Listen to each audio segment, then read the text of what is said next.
Hello all, welcome to the Hindu analysis. ఈరోజు మనం the Hindu analysis important articles అన్నీ cover చేద్దామా. బట్ అంతకుముందు ఒక్కసారి చూడండి, మనం యూపీఎస్సి ఇన్ఫినిటీ ఎల్టీఎక్స్ క్లాసెస్ నుంచి both online and offline classes అనేవి స్టార్ట్ చేస్తున్నాం. ఓకేనా, కొత్త బ్యాచెస్ అనేవి మనం స్టార్ట్ చేస్తున్నాం. మీరు ఫ్రీగా 3 days డెమో సెషన్ చూసిన తర్వాత కావాలి అంటే జాయిన్ అవ్వచ్చు అనమాట. మీరు ఇక్కడ చూడండి, ఆఫ్లైన్ మనకి హైదరాబాద్ అండ్ విశాఖపట్నం బ్రాంచెస్ ఉన్నాయి. ఓకేనా, హైదరాబాద్ అండ్ విశాఖపట్నం బ్రాంచెస్ ఉన్నాయి. ఇక్కడ మీరు చూస్తే యూపీఎస్సి ఆఫ్లైన్ ఫీజు వచ్చేసి కేవలం 70,000 రూపీస్ మాత్రమే. ఓకేనా, అండ్ అప్ ఫ్రంట్ అంటే డైరెక్ట్గా మీరు ఒకే సింగిల్ షాట్లో అమౌంట్ పే చేస్తే 63,000 పే చేస్తే చాలు. Okay, online live plus recorded కావాలి అంటే ఈఎంఐలో 60,000, అప్ ఫ్రంట్ వచ్చేసి 54,000. ఆన్లైన్ రికార్డెడ్ మాత్రమే చాలు అనుకుంటే ఈఎంఐ 50,000 అండ్ అప్ ఫ్రంట్ వచ్చేసి 45,000 రూపీస్ అనమాట. క్లియర్, అండ్ మీకు ఈఎంఐ 5,000 పర్ మంత్ మీకు క్లియర్గా వస్తుంది. ఫైన్, అంటే ఎవరైతే ఎందుకు ఇబ్బంది పడకన్నా ఫ్రీగా కట్టుకోవాలి అనుకున్నా కూడా అటువంటి వాళ్ళకి బెనిఫిట్ చేయడానికి ఈ స్కీమ్ అనేది తీసుకొని రావడం జరిగింది. 5,000 పర్ మంత్ మీరు టోటల్గా క్లియర్ చేయొచ్చు. అండ్ బ్యూటీ ఆఫ్ కోర్స్ ఏంటమ్మా, మనది ఏమైనా కూడా లైఫ్ టైం వ్యాలిడిటీ అనేది ప్రొవైడ్ చేయడం జరుగుతుంది. ఓకేనా, so life time validity provide చేయడం వలన మీరు క్లాసెస్ అని ఎన్నిసార్లు కావాలనుకున్నా కూడా వినడానికి అవుతుంది అనమాట. క్లియర్, ఫీజు అనేది 31st జూలై నుంచి చూడండమ్మా 10,000 రూపీస్కి వెళ్తుంది. కాబట్టి this is the high time. Clear, and ఇక్కడ నెంబర్ చూడమ్మా 7893899553. ప్రత్యూష మ్యామ్కి కాల్ చేయండి అండ్ సబ్స్క్రిప్షన్ అనేది వెంటనే చేసుకుంటామా. అండ్ మనం యూపీఎస్సి జిఎస్ మాత్రమే కాదు, ఆప్షనల్ ఇన్ఫినిటీ కూడా స్టార్ట్ చేస్తున్నాము. Clear, optional infinity 1 course unlimited access to all the optionals. అవునా, సో ఇక్కడ చూడండి, మనం public administration and PSIR Suresh sir deal చేస్తున్నారు, and sociology Sairam sir deal చేస్తున్నారమ్మా, and anthropology is dealt by me, this is Srinivas. Okay, Telugu literature Seetapathi sir deal చేస్తున్నారమ్మా. ఒక్కసారి చూడండి, recorded classes వచ్చేసరికి మనకి కేవలం 25,000 రూపీస్ మాత్రమే. అదే లైవ్ ప్లస్ రికార్డెడ్ అంటే మనకి 30,000 రూపీస్కి వస్తుంది అమ్మా. క్లియర్, మంత్లీ మీరు హ్యాపీగా 5,000 పర్ మంత్ చేస్తున్నా సరిపోతుంది అనమాట. క్లియర్, మీ ఆప్షనల్ అనేది డిలే చేస్తే మళ్ళీ మీకు ఎగ్జామినేషన్లో ఇబ్బంది అవుతుంది కదా. సో ఆప్షనల్స్ అనేవి ఇమీడియట్గా జాయిన్ అవ్వాల్సిన టైం అనమాట. అండ్ ఆంథ్రపాలజీ ఆప్షనల్కి వచ్చేసరికి చూడండి, లిమిటెడ్ సిలబస్ అండ్ మీకు 4 to 5 monthsలో సిలబస్ అనేది కంప్లీట్ అవుతుంది. సో మీకు ఎగ్జామినేషన్ కల్లా అట్లీస్ట్ 3 to 4 times రివిజన్ కూడా చేయొచ్చు. Clear, at least 3 to 4 times revision కూడా కంప్లీట్ చేయొచ్చు అనమాట. అండ్ ఇక్కడ నెంబర్ చూడండి 7893899553. ప్రత్యూష మ్యామ్కి కాల్ చేయండి అమ్మా. మనకి ఇది లైఫ్ టైం వ్యాలిడిటీ ఉంటుంది కాబట్టి ఈవెన్ ఎగ్జామ్ ముందు కూడా మీరు దీన్ని హ్యాపీగా క్లాసెస్ అనేవి రివైజ్ చేసుకోవచ్చు. క్లియర్, మేడంకి కాల్ చేయండి. ఆంథ్రపాలజీ ఆప్షనల్ వెంటనే సబ్స్క్రిప్షన్ చేసుకోండమ్మా.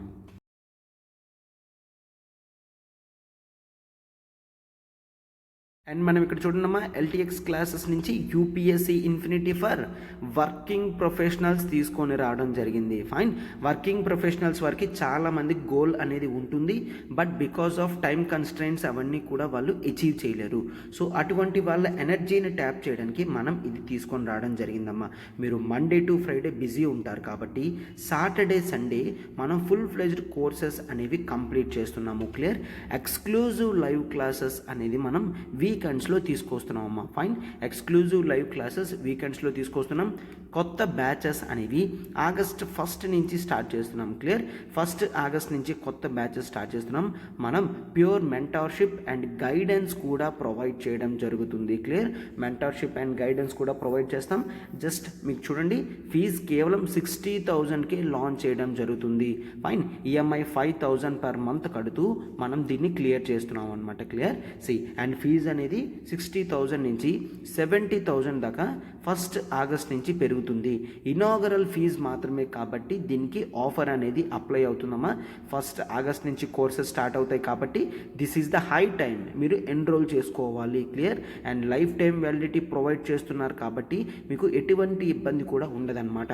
క్లియర్, మీరు హ్యాపీగా మీ ఫ్రీ టైంలో మొత్తం సిలబస్ అంతా కూడా కంప్లీట్ చేయొచ్చు. అండ్ ఇక్కడ నెంబర్ చూడండి 7893899553.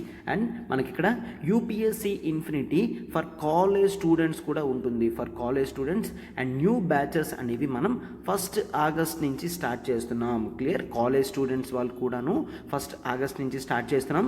అండ్ ఇక్కడ చూడమ్మా, ఫీజ్ అనేది మనం కేవలం మంత్లీ 3000 మాత్రమే పెట్టడం జరిగింది. బట్ ఈ ఫీజు అనేది 4000 దాకా పెరుగుతుంది. ఓకే, ఇనాగరల్ ఫీజు కాబట్టి 3000 పెడుతున్నాం, తర్వాత ఫీజు అనేది 4000 దాకా హైక్ అవుతుందమ్మా. ఎప్పటి నుంచి సార్? 1st ఆగస్ట్ నుంచి. ఇనాగరల్ ఫీజు కాబట్టి ఈ 2 కోర్సెస్కి తక్కువ ఉంచడం జరుగుతుంది. మనం చూడండి, డిగ్రీ ఫస్ట్ ఇయర్లో మీకు ఎసెన్షియల్ స్కిల్స్ అన్నీ కూడా నేర్పించడం జరుగుతుంది.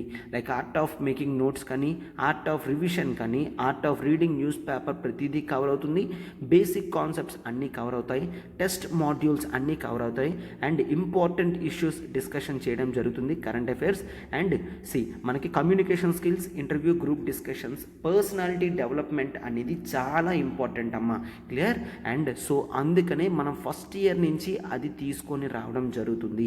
సెకండ్ ఇయర్లో డెడికేటెడ్గా ఆప్షనల్ ప్లస్ సీసెట్ స్టార్ట్ చేస్తున్నాం. అండ్ థర్డ్ ఇయర్లో మనం రెగ్యులర్ యూపీఎస్సి ఇన్ఫినిటీ క్లాసెస్కి అప్గ్రేడ్ అవుతాం అనమాట. క్లియర్?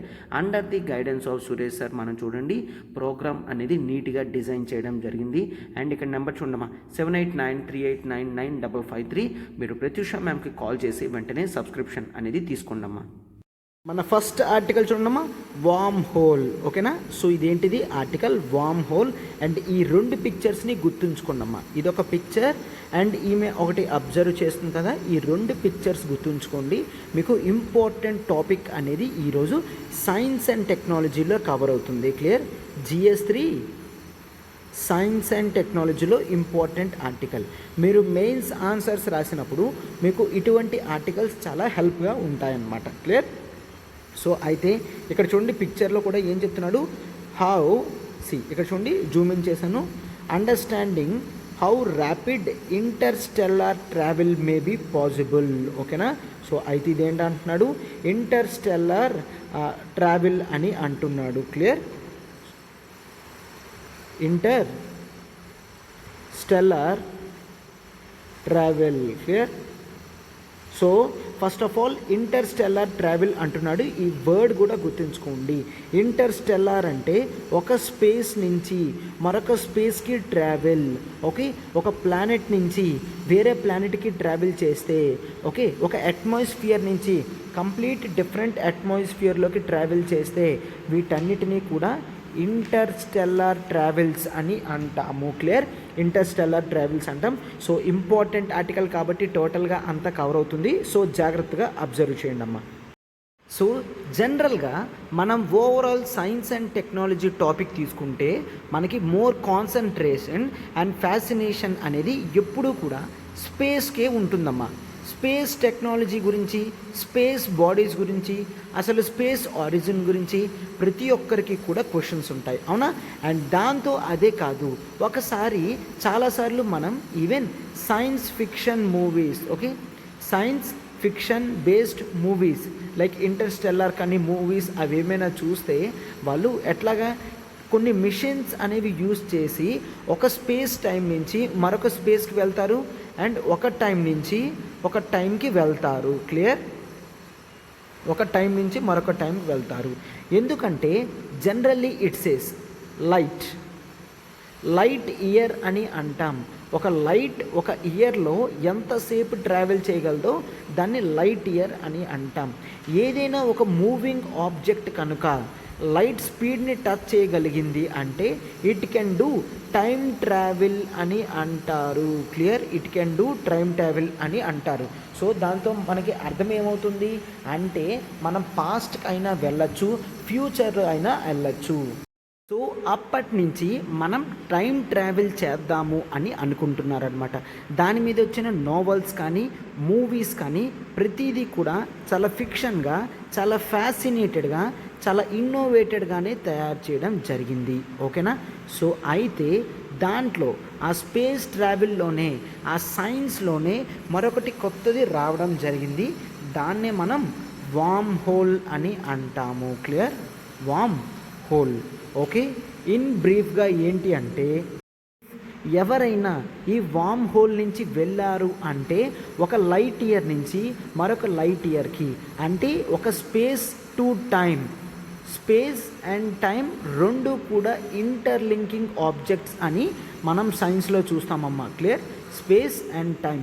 ఎవరైనా స్పేస్ని టైంని కంట్రోల్ చేయగలిగారంటే హోల్ యూనివర్స్ని కంట్రోల్ చేయగలరు అని కూడా ఫిజిక్స్ చెప్తుంది. ఓకే, బట్ ఈ రెండింటిని మనం కంట్రోల్ చేయలేము, right? So yes, so laws of physics ప్రస్తుతానికి ఏదైతే మనకున్నంత అవేర్నెస్ ఉంటుందో ఆ రెండింటిని ఉపయోగించి అయితే as of now space and టైంని మనం కంట్రోల్ చేయలేము. క్లియర్? ఎస్. అయితే ఇప్పుడు ఇక్కడ చూస్తే జనరల్గా మనకేంటి, మీరు చూడండి, ఒక స్పేస్ టైం నుంచి మరొక స్పేస్ టైంకి ఈజీగా వెళ్ళడానికి, క్లియర్, ఈజీగా వెళ్ళడానికి ఇది ఒక బైపాస్ లాగా మనకి పనిచేస్తుంది. It reduces the time and it increases the speed and it helps in reaching that space అని మనం చదువుతాం. సో వామ్ హోల్కి అంత ఇంపార్టెన్స్ ఉంది. సరే, అయితే ఇది ట్రూ అంటే ఇది ట్రూ ఫాల్స్ అనేది పక్కన పెడితే ఈ వామ్ హోల్ కాన్సెప్ట్ అనేది ఒక నావెల్లో ఒక ఆస్ట్రానమర్, ఒక కాస్మాలజిస్ట్ రాయడం జరిగింది. క్లియర్? ఎవరు రాయడం జరిగింది? ఒక కాస్మాలజిస్ట్. సార్ కాస్మాలజిస్ట్ ఎవరు? ఓకే, కాస్మాలజీ అంటే వన్ హూ రీడ్స్ అబౌట్, అంటే స్పేస్ సెలెస్టియల్ బాడీస్ ఏవైతే ఉన్నాయో ఆ సెలెస్టియల్ బాడీస్ నుంచి జనరల్గా మనం చూస్తామన్నమాట. ఫైన్.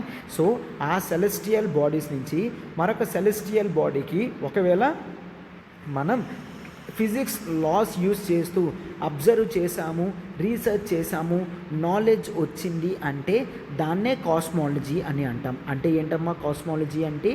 స్పేస్లో ఉన్న సెలెస్టియల్ బాడీస్ గురించి, వాటి యాక్టివిటీస్ గురించి సైన్స్తో సమానంగా మనం చదివాము అంటే, బై యూజింగ్ సైన్స్ మనం వాటి గురించి రీసెర్చ్ చేసాము అంటే వాటిని కాస్మాలజీ అని అంటారు.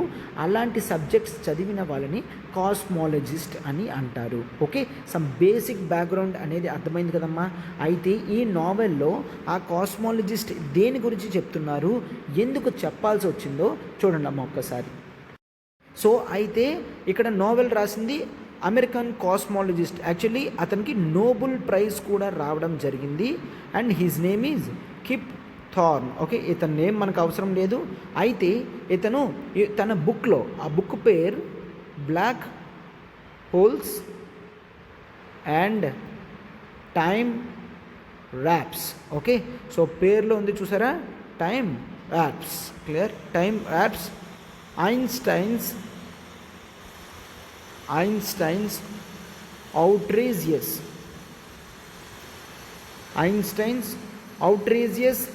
legacy. సో ఇది బుక్ పేరమ్మా, ఐన్స్టైన్స్ అవుట్రేజియస్ లెగసీ అని చూస్తాం. అయితే ఇప్పుడు ఒక్కసారి మీరు ఇక్కడ అబ్జర్వ్ చేయండి, ఈ బుక్లో క్లియర్గా అతను కిప్ థార్న్ అనే వ్యక్తి యాక్చువల్లీ ఈ బ్లాక్ హోల్స్ గురించి, టైమ్ యాప్స్ గురించి చెప్పడం జరిగింది. Clear? Yes. Einstein's outrageous legacy. Outrageous అంటే ఏంటి? జనరల్గా దారుణమైన అని అంటాం. అంటే his most important brain and knowledge గురించి ఇక్కడ చెప్పడం జరిగింది అన్నమాట. క్లియర్?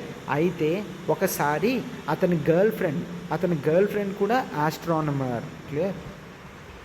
అతని గర్ల్ ఫ్రెండ్ కూడా astronomer and her name is Carl Sagan. Clear? Carl Sagan అని అంటాం. ఓకే, అయితే వాళ్ళు ఒక నోవెల్లో రాయడం జరిగిందనమాట. సో నోవెల్లో అతని హీరోయిన్కి ఒక స్పేస్ నుంచి మరొక స్పేస్కి వెళ్ళాల్సిన అవసరం వచ్చింది. ఎవరికి? కార్ల్ సాగన్కి. ఇది స్టోరీ అన్నమాట. క్లియర్? సో అయితే ఒక స్పేస్ ఏంటి? That is earth. ఎర్త్ నుంచి ఎక్కడికి వెళ్ళాలి? That is neighbourhood, that is star వెగాకి వెళ్ళాలి. స్టార్ వెగా ఎంత దూరం? 26 లైట్ ఇయర్స్. 26 లైట్ ఇయర్స్ అంటే లైట్ కూడా అక్కడికి ట్రావెల్ చేయడానికి 26 ఇయర్స్ పడుతుందన్నమాట. 26 లైట్ ఇయర్స్ అంటే అర్థం ఏంటి? లైట్కి కూడా అక్కడికి ట్రావెల్ చేయడానికి 26 ఇయర్స్ పడుతుంది. అంత డిస్టెన్స్లో ఉన్న స్టార్ వెగాకి వెళ్ళాలి. బట్ అయితే ఈమెకి టైం లేదు. ఈమె ఎంత స్పీడ్గా వెళ్ళాలి అంటే ఆమెకి ఒక షార్ట్ కట్ కావాలన్నమాట. క్లియర్. ఆ షార్ట్కట్తో ఆమె ఈజీగా వెళ్ళేటట్టు కావాలి అని అడిగారు. క్లియర్. అయితే ఆమె అడిగిన దానికి వాళ్ళ బాయ్ ఫ్రెండ్ ఎవరు, కిప్ థార్న్ చెప్పడం జరిగింది. అయితే better you go to first of all black హోల్కి వెళ్ళు. బ్లాక్ హోల్ అంటే మనకేం తెలుసమ్మా, ఏ ఆబ్జెక్ట్నైనా తనలో కల్పించుకుంటుంది. ఇక్కడ బ్లాక్ హోల్ దగ్గర మనకి గ్రావిటేషన్, ఓకే, గ్రావిటేషన్ అనేది అన్లిమిటెడ్ ఉంటుంది అని చూస్తాం. ఈవెన్ లైట్ కూడా తన దగ్గర నుంచి బయటకి వెళ్ళలేదు అని చూస్తాం. స్పెసిఫిక్ డెన్సిటీ అనేది ఇన్ఫినిటీ ఉంటుంది. క్లియర్. స్పెసిఫిక్ డెన్సిటీ అనేది ఇన్ఫినిటీ ఉంటుంది. గ్రావిటేషన్ అన్లిమిటెడ్ ఉంటుంది. ఈవెన్ దాంట్లోకి వెళ్ళిన లైట్ కూడా బయటికి రాదు అని చూస్తాం. అంత ఇంపార్టెంట్ థింగ్ బ్లాక్ హోల్. నువ్వు బ్లాక్ హోల్కి వెళ్ళు. బ్లాక్ హోల్ నుంచి ఒక టన్నెల్ క్రియేట్ చేయి. ఆ టన్నెల్ నుంచి నువ్వు స్టార్ వెగాకి వెళ్ళచ్చు అని అతను చెప్పడం జరిగిందనమాట. అర్థమైందమ్మా? సో అతను వాళ్ళ గర్ల్ ఫ్రెండ్కి ఏం చెప్తున్నారు, నువ్వు స్పీడ్గా రావాలి అనుకుంటే, స్పీడ్గా స్టార్ వెగాకి వెళ్ళాలి అనుకుంటే ఫస్ట్ బ్లాక్ హోల్ టచ్ అవ్వు. బ్లాక్ హోల్ నుంచి ఒక టన్నెల్ క్రియేట్ చేయి, ఒక దారి ఓపెన్ చేయి. అక్కడి నుంచి స్టార్ వెగాకి వెళ్ళచ్చు. అంటే అలా వెళ్తే లైట్కి కూడా 26 ఇయర్స్ పట్టేది నీకు చాలా సింపుల్ అవుతుంది అని అతను చెప్పడం జరిగింది. అండ్ అతను ఇంకా కూడా చెప్తున్నాడు, ఇవి లాస్ ఆఫ్ ఫిజిక్స్ని డౌట్ చేస్తాయి, బట్ నువ్వు దాన్ని అడగకూడదు. లాస్ ఆఫ్ ఫిజిక్స్ బట్టి ఇది సెట్ అవుతుందా లేదా యాజ్ ఆఫ్ నౌ నువ్వు అడగకూడదు. ఒకవేళ నువ్వు ఒక స్పేస్ నుంచి ఇంకో స్పేస్కి వెళ్ళాలి అనుకుంటే ఇట్లాగా వెళ్ళచ్చు అని అతను చెప్పడం జరిగింది. ఎక్కడమ్మా? అతను నోవెల్లో చెప్పడం జరిగింది అన్నమాట. క్లియర్. సో అయితే ఇక్కడ ఇతను ఏం చెప్తున్నారు వాళ్ళ గర్ల్ ఫ్రెండ్కి, సాగన్ ఒక వార్మ్ హోల్ అనేది యూజ్ చేయాలి. చూసారమ్మా, వర్డ్ అనేది ఇక్కడ యూజ్ చేయడం చేశారు వాళ్ళు, వార్మ్ హోల్. ఓకే, ఈ వార్మ్ హోల్ నుంచి వెళ్తే చాలా స్పీడ్గా వెళ్ళగలరు అని చెప్పి ఇక్కడ ఆథర్ వాళ్ళందరూ కూడా, వాళ్ళందరూ కూడా నీట్గా దీన్ని ఎక్స్ప్లెయిన్ చేయడం జరిగింది అనమాట. క్లియర్. సో వార్మ్ హోల్ అనేది ఇప్పుడు మన ఆర్టికల్ కూడా వార్మ్ హోల్ కదా, దాని గురించి అందుకే ఇక్కడ రావడం జరిగింది అనమాట. క్లియర్. సో అయితే ఫస్ట్ ఆఫ్ ఆల్ ఈ ఇంటర్స్టెల్లార్ ట్రావెల్ ఏంటో చూడండమ్మా. సో అయితే మనకి హ్యూమన్స్కి వార్మ్ హోల్ కాన్సెప్ట్ అర్థం కావాలంటే ఒక్కసారి చూడండమ్మా. మనం ఒక 2 డైమెన్షనల్ స్పేస్లో ఉన్నాం. First of all 4 dimensional space అనేది ఉంటుంది. Clear. 4 dimensional space. Clear. 4 dimensional space అని అంటాం, ఆర్ 4 డైమెన్షనల్ వరల్డ్ అని అంటాము. అయితే ఈ 4 డైమెన్షనల్ వరల్డ్లో మనం లెంత్, బ్రెత్ అండ్ హైట్ మాత్రమే కాదు, 3D కాదు, స్పేస్తో కూడా ప్రతిదీ లింక్ చేస్తాం కాబట్టి అది 4th డైమెన్షన్ కింద అవుతుందన్నమాట. అయితే ఈ 4 డైమెన్షనల్ వరల్డ్లో మనం అర్థం చేసుకోవాల్సింది, యాజ్ ఆఫ్ నౌ మనం ఎక్కడ కూర్చున్నాము, 2 డైమెన్షనల్ స్పేస్లో కూర్చున్నాం. ఈ 2 డైమెన్షనల్ స్పేస్లో ఒక్కసారి చూడండి, మనం ఎక్కడ ఉంటాము.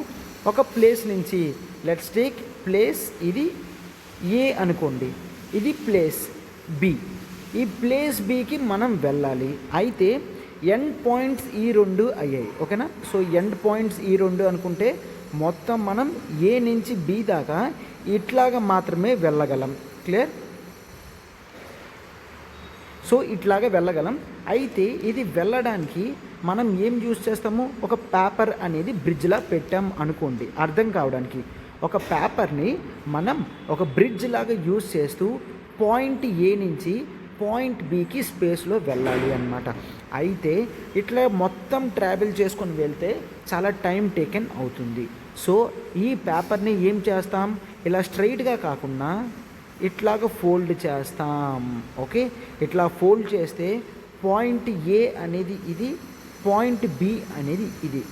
సో మొత్తం వెళ్ళకుండా ఫోల్డ్ చేసేసరికి ఇక్కడ ఒక హోల్ పెట్టామంటే ఇక్కడి నుంచి ఇక్కడికి డ్రాప్ అవుతాము. క్లియర్. అండ్ ఈ మధ్యలో ఒక బ్రిడ్జ్ అనేది కన్స్ట్రక్షన్ చేయాలి. సో పాయింట్ ఏ నుంచి పాయింట్ బికి ఈ హోల్ పెట్టుకొని వెళ్తాం, ఆ హోల్నే వామ్ హోల్ అని అంటారు. క్లియర్? అయితే సార్ ఇది ఎలా వర్కౌట్ అవుతుందో ఒక్కసారి చూడండి అమ్మా. ఇప్పుడు ఇక్కడ ఉన్న పిక్చర్ని అబ్జర్వ్ చేయండి అమ్మా. పిక్చర్లో ఇట్లా ఏం చేశారు, ఒక గ్రీన్ రిబ్బన్ తీసుకున్నారు. ఆ గ్రీన్ రిబ్బన్ మొత్తం టోటల్గా ఒక పేపర్ ఇట్లా ఉన్నట్టు ఇలా పెడితే దాని మీద ఉన్న వామ్స్ ఇది ఒక వామ్ ఉందా, ఈ వామ్ అనేది పేపర్ మీద నుంచి ఎలా వెళ్తుంది, టోటల్గా మొత్తం నడుచుకుంటూ వెళ్తుంది. అయితే ఇప్పుడు దాన్ని ఇలా ఫోల్డ్ చేశారు అనుకోండి, లెట్స్ టేక్ ఇలా ఫోల్డ్ అనేది చేస్తే ఇక్కడ ఏదైతే వాడు చూపిస్తున్నాడో చూడండి ఒక్కసారి, ఇది మనం ఒక హోల్ అనేది పెట్టాము అనుకోండి, ఆ హోల్ ఒకవేళ దానికి కనిపించట్లేదు అనుకోండి, అయినా ఈ వామ్ ఎలా వెళ్తుంది, ఇలా పక్క నుంచి వెళ్ళిపోతుంది. అవునా?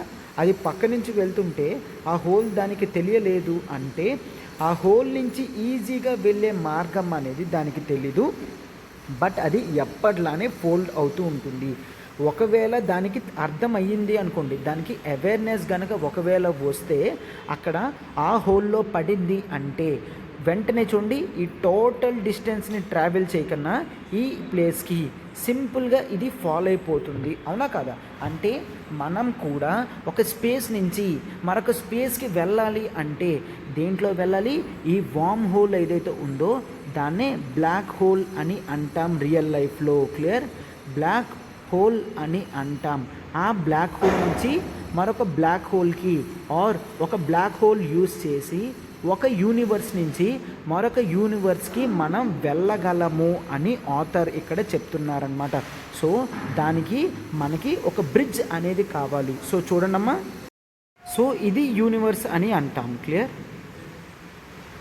సో ఇది యూనివర్స్ అంటాం, యూనివర్స్లో అండ్ ఇదొక యూనివర్స్. క్లియర్? సో ఈ రెండింటి టైం డిస్టెన్స్ అనేది లైట్ ఇయర్స్తో ఉంటుంది. ఓకేనా? సో ఈవెన్ లైట్కి కూడా ఇయర్స్ ఆన్ టైం అనేది పడుతుంది. అయితే దీన్ని మనం బ్రిడ్జ్ అని అంటాం. క్లియర్? దీన్ని మనం బ్రిడ్జ్ అని అంటాం. ఈ బ్రిడ్జ్ ఆల్రెడీ ఎగ్జిస్టెన్స్లో ఉంది. మనం కూడా ఆ వామ్స్ లాంటి వాళ్ళమే. మనకి ఎప్పుడైతే ఇక్కడ ఈ బ్రిడ్జ్ ఉంది అని తెలుస్తుందో, ఆ బ్రిడ్జ్లోంచి వెళ్ళగలము అని అర్థమవుతుందో, అప్పుడు లైట్ ఇయర్స్ అంత టైం మనకు అవసరం లేదు, షార్ట్ కట్లో మరొక యూనివర్స్లోకి వెళ్ళగలము అని చెప్తున్నారు.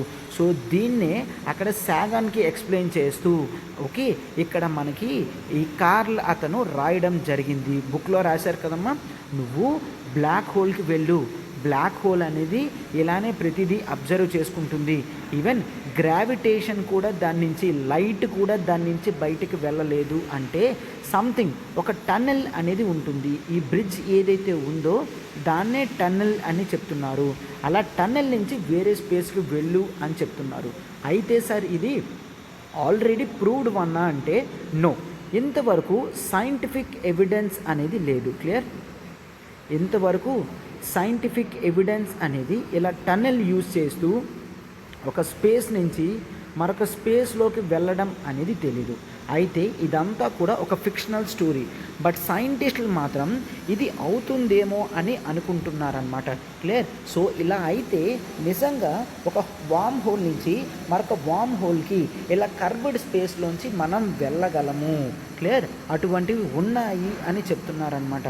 సో దీని మీద మనకి క్లారిటీ ఎప్పుడు వచ్చింది, ఎప్పుడైతే ఐన్స్టైన్ గారు తన జనరల్ థియరీ ఆఫ్ రిలేటివ్ని పెట్టడం జరిగిందో. క్లియర్?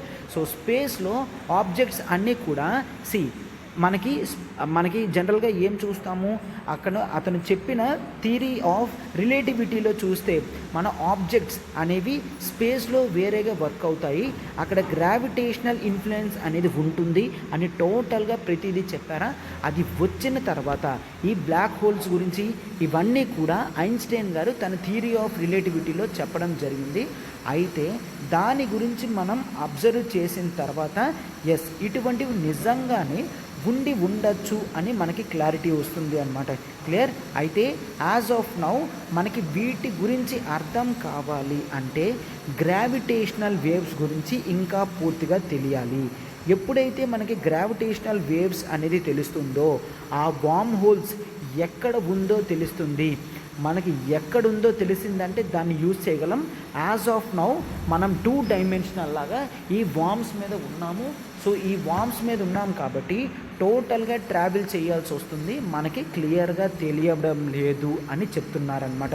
సో ఇదమ్మా ఆర్టికల్. సో చూశారు కదా, దీన్ని అర్థం చేసుకోవడానికి మీకు చాలా కష్టం అవుతుంది కాబట్టి నేను ఈ ఆర్టికల్ అనేది ఎక్స్ప్లెయిన్ చేయడం జరిగింది. సో ఆ టర్మ్ కానీ ఇదంతా కూడా చాలా ఇంపార్టెంట్. సైన్స్ అండ్ టెక్నాలజీలో మనకి ఇది ఇంపార్టెంట్ ఆర్టికల్ టు అండర్స్టాండ్ అనమాట. ఓకే, సో నెక్స్ట్ ఆర్టికల్కి వెళ్తున్నాం. చూడండమ్మా, మన నెక్స్ట్ ఆర్టికల్ చూడండమ్మా, tunnel vision that is endangering India's history. ఓకేనా, సో అయితే ఒకసారి చూడండి, ఆర్టికల్ అనేది మనకి ఇక్కడ ఆర్ట్ అండ్ కల్చర్లో చాలా ఇంపార్టెంట్ అమ్మా. ఆర్ట్ అండ్ కల్చర్ మనకి ఎక్కడ వస్తుంది? GS1లో మనకి ఆర్ట్ అండ్ కల్చర్ టాపిక్ వస్తుంది.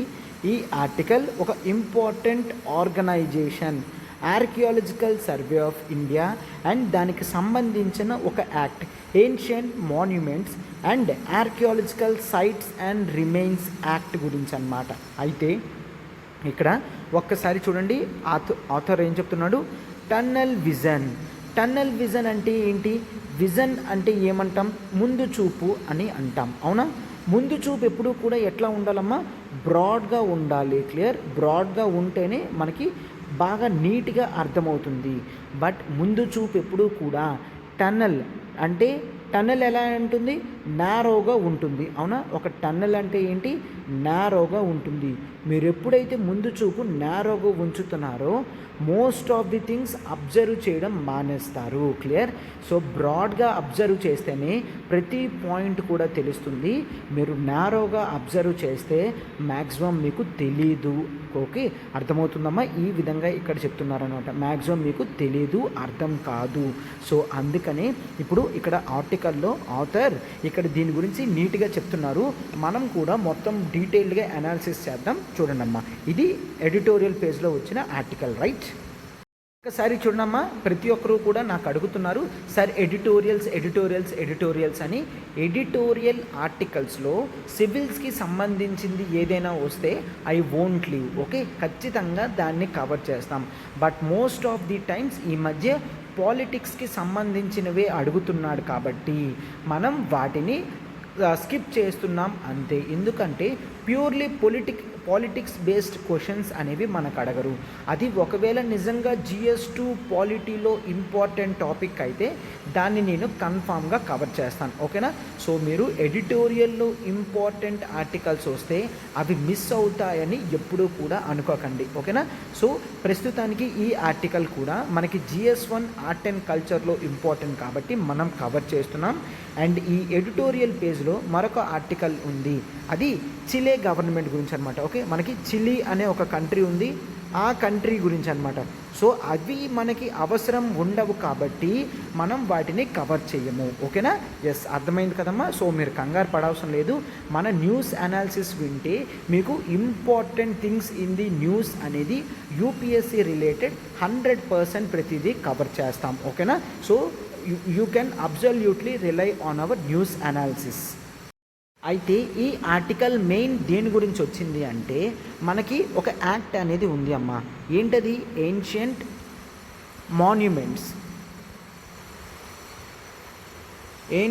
Monuments and archaeological sites. Clear? Archaeological sites, ancient monuments and archaeological sites and remains act అని అంటాము. Clear? And remains act 1958. Clear? 1958 ancient monuments and archaeological sites and remains act 1958 అని అంటాం. అయితే ఈ యాక్ట్ని last time ఎప్పుడు amend చేశారు? 2010లో అమెండ్ చేయడం జరిగింది. అండ్ ఇప్పుడు మళ్ళా దీంట్లో కొన్ని అమెండ్మెంట్స్ చేద్దాం అని అనుకుంటున్నారు. ఓకే, వింటర్ సెషన్ అనేది స్టార్ట్ అయ్యింది కాబట్టి హౌసెస్ అనేవి ఇప్పుడు సెషన్లోకి వచ్చాయి, అవునా? సో అయితే ఇప్పుడు దీని గురించి చెప్తున్నారు. అండ్ ఇదే కాదమ్మా, రీసెంట్గా కూడా ఈ ఆర్ట్ అండ్ కల్చర్ మీద మనం అబ్జర్వ్ చేస్తే ఈరోజు మనం ఈవెన్ టెక్స్ట్ అండ్ కాంటెక్స్ట్లో కూడా నేను అదే ఎక్స్ప్లెయిన్ చేశాను. ఏంటి, న్యూలీ కన్స్ట్రక్టింగ్, మనం పార్లమెంట్ కొత్త బిల్డింగ్ కన్స్ట్రక్షన్ చేస్తున్నామా, దాని మీద మనం మన ఎంబ్లమ్, ఓకే, మన కంట్రీ యొక్క స్టేట్ అఫీషియల్ ఎంబ్లమ్ని మనం 9500 kg బ్రాంజ్ స్టాట్యూని పెట్టడం జరిగిందా. ఏంటది, లయన్ క్యాపిటల్, అవునా, ఆ లయన్ క్యాపిటల్ ఎంబ్లమ్ని మనం పెట్టడం జరిగింది. దాంట్లో కాస్త కాంట్రవర్సీ కూడా వచ్చింది. అదంతా కూడా మనం మన ఈరోజు టెక్స్ట్ అండ్ కాంటెక్స్ట్లో ఎక్స్ప్లెయిన్ చేయడం జరిగింది. ఒకసారి అది చూడకపోతే అది కూడా చూడండి అమ్మా, ఓకేనా. సో వీటి మీద ఇంపార్టెన్స్ ఉంది కాబట్టి ఈ రెండు ఇప్పుడు ఎగ్జామినేషన్ వరకు మనకి ఇంపార్టెంట్. అయితే మీరు ఇక్కడ కొత్త అమెండ్మెంట్ యాక్ట్ ప్రకారం దేని గురించి చూద్దాం అనుకుంటున్నారు, section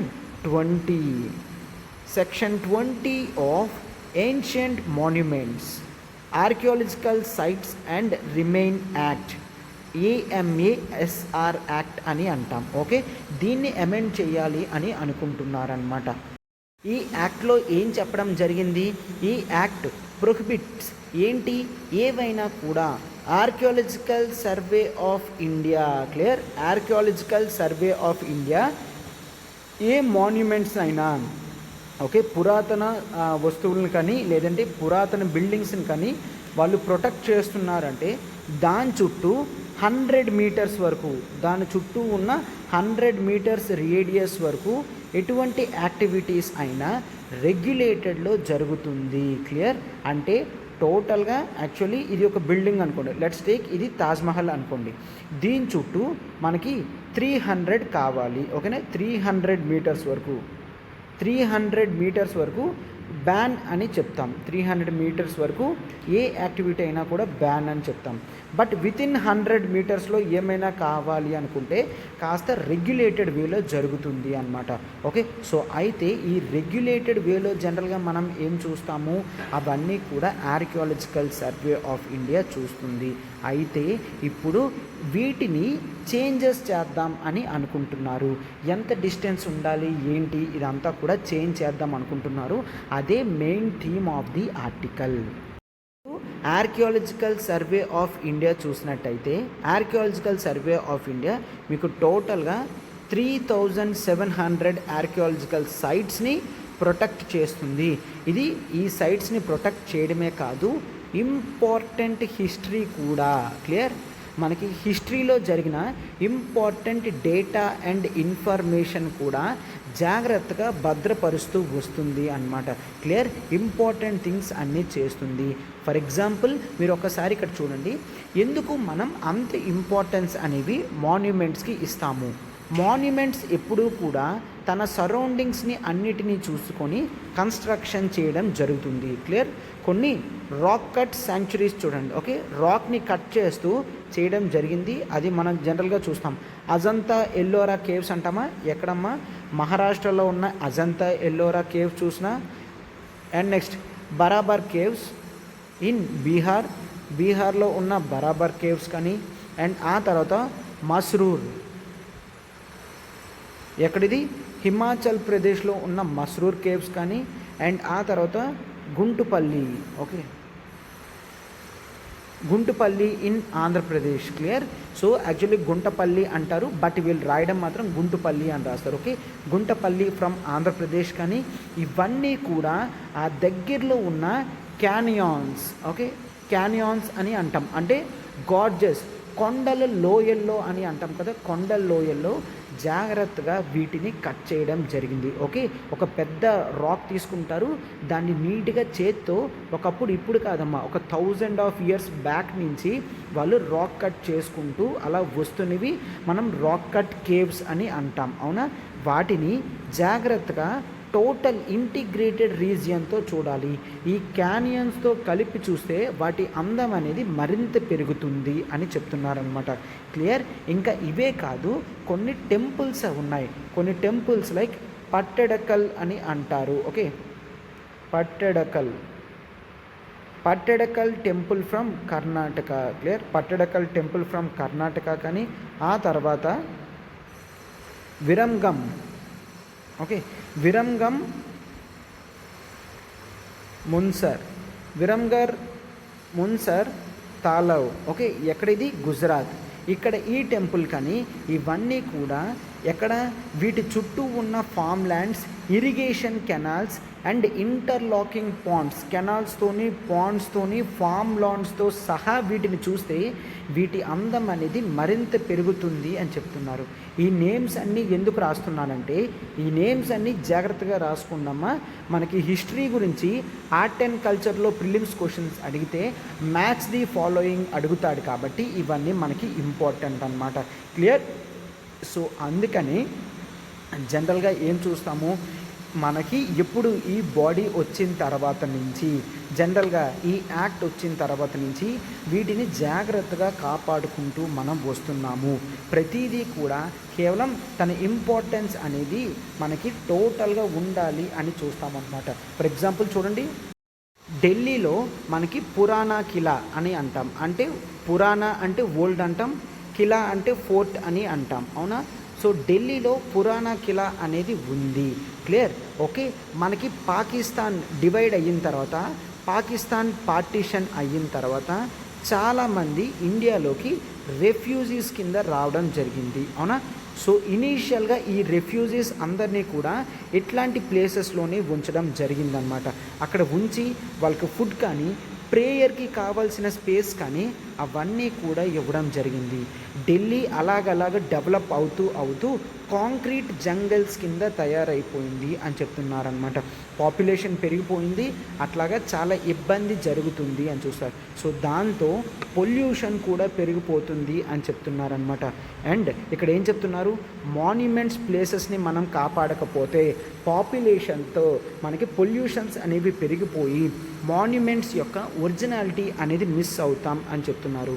first of all Taj Mahal అనేది చూస్తే అది మార్బుల్తో కన్స్ట్రక్షన్ చేయడం జరిగింది, అవునా? మార్బుల్తో కన్స్ట్రక్షన్ చేస్తే అది వైట్ కలర్లో ఉండాలి. బట్ ఇప్పుడు పొల్యూషన్తో ఇది వైట్ కలర్ నుంచి ఎలా మారిపోతుంది? డర్టీ ఎల్లో కలర్లోని గ్రీన్ కలర్లోకి మారిపోతుంది బికాజ్ ఆఫ్ పొల్యూషన్ అని చూస్తాము. ఇంకా అదే కాదు, మనం జనరల్గా ఇంకేం చేస్తాం, there is one place in Mumbai that is Jogeshwari. Clear? 6th సెంచురీలో అంటే 600 ADలో కన్స్ట్రక్షన్ చేసిన శాంక్చురీ అన్నమాట. క్లియర్? అయితే ఈ జోగేశ్వరి ఏదైతే ఉందో శాంక్చురీ అనేది ఇప్పుడు ముంబైలో ఉంది. చాలా చోట్ల హౌస్లో వాడే గ్రే వాటర్ మేనేజ్మెంట్ కానీ డొమెస్టిక్ వేస్ట్ మొత్తం కూడా ఈ శాంక్చురీలోకి వచ్చి పైలప్ అయిపోతుంది. క్లియర్? సో మనం ప్రిజర్వేషన్స్ అనేవి చేయకపోతే ఇవన్నీ కూడా డెస్ట్రాయ్ అవుతాయి అని చెప్తున్నారనమాట.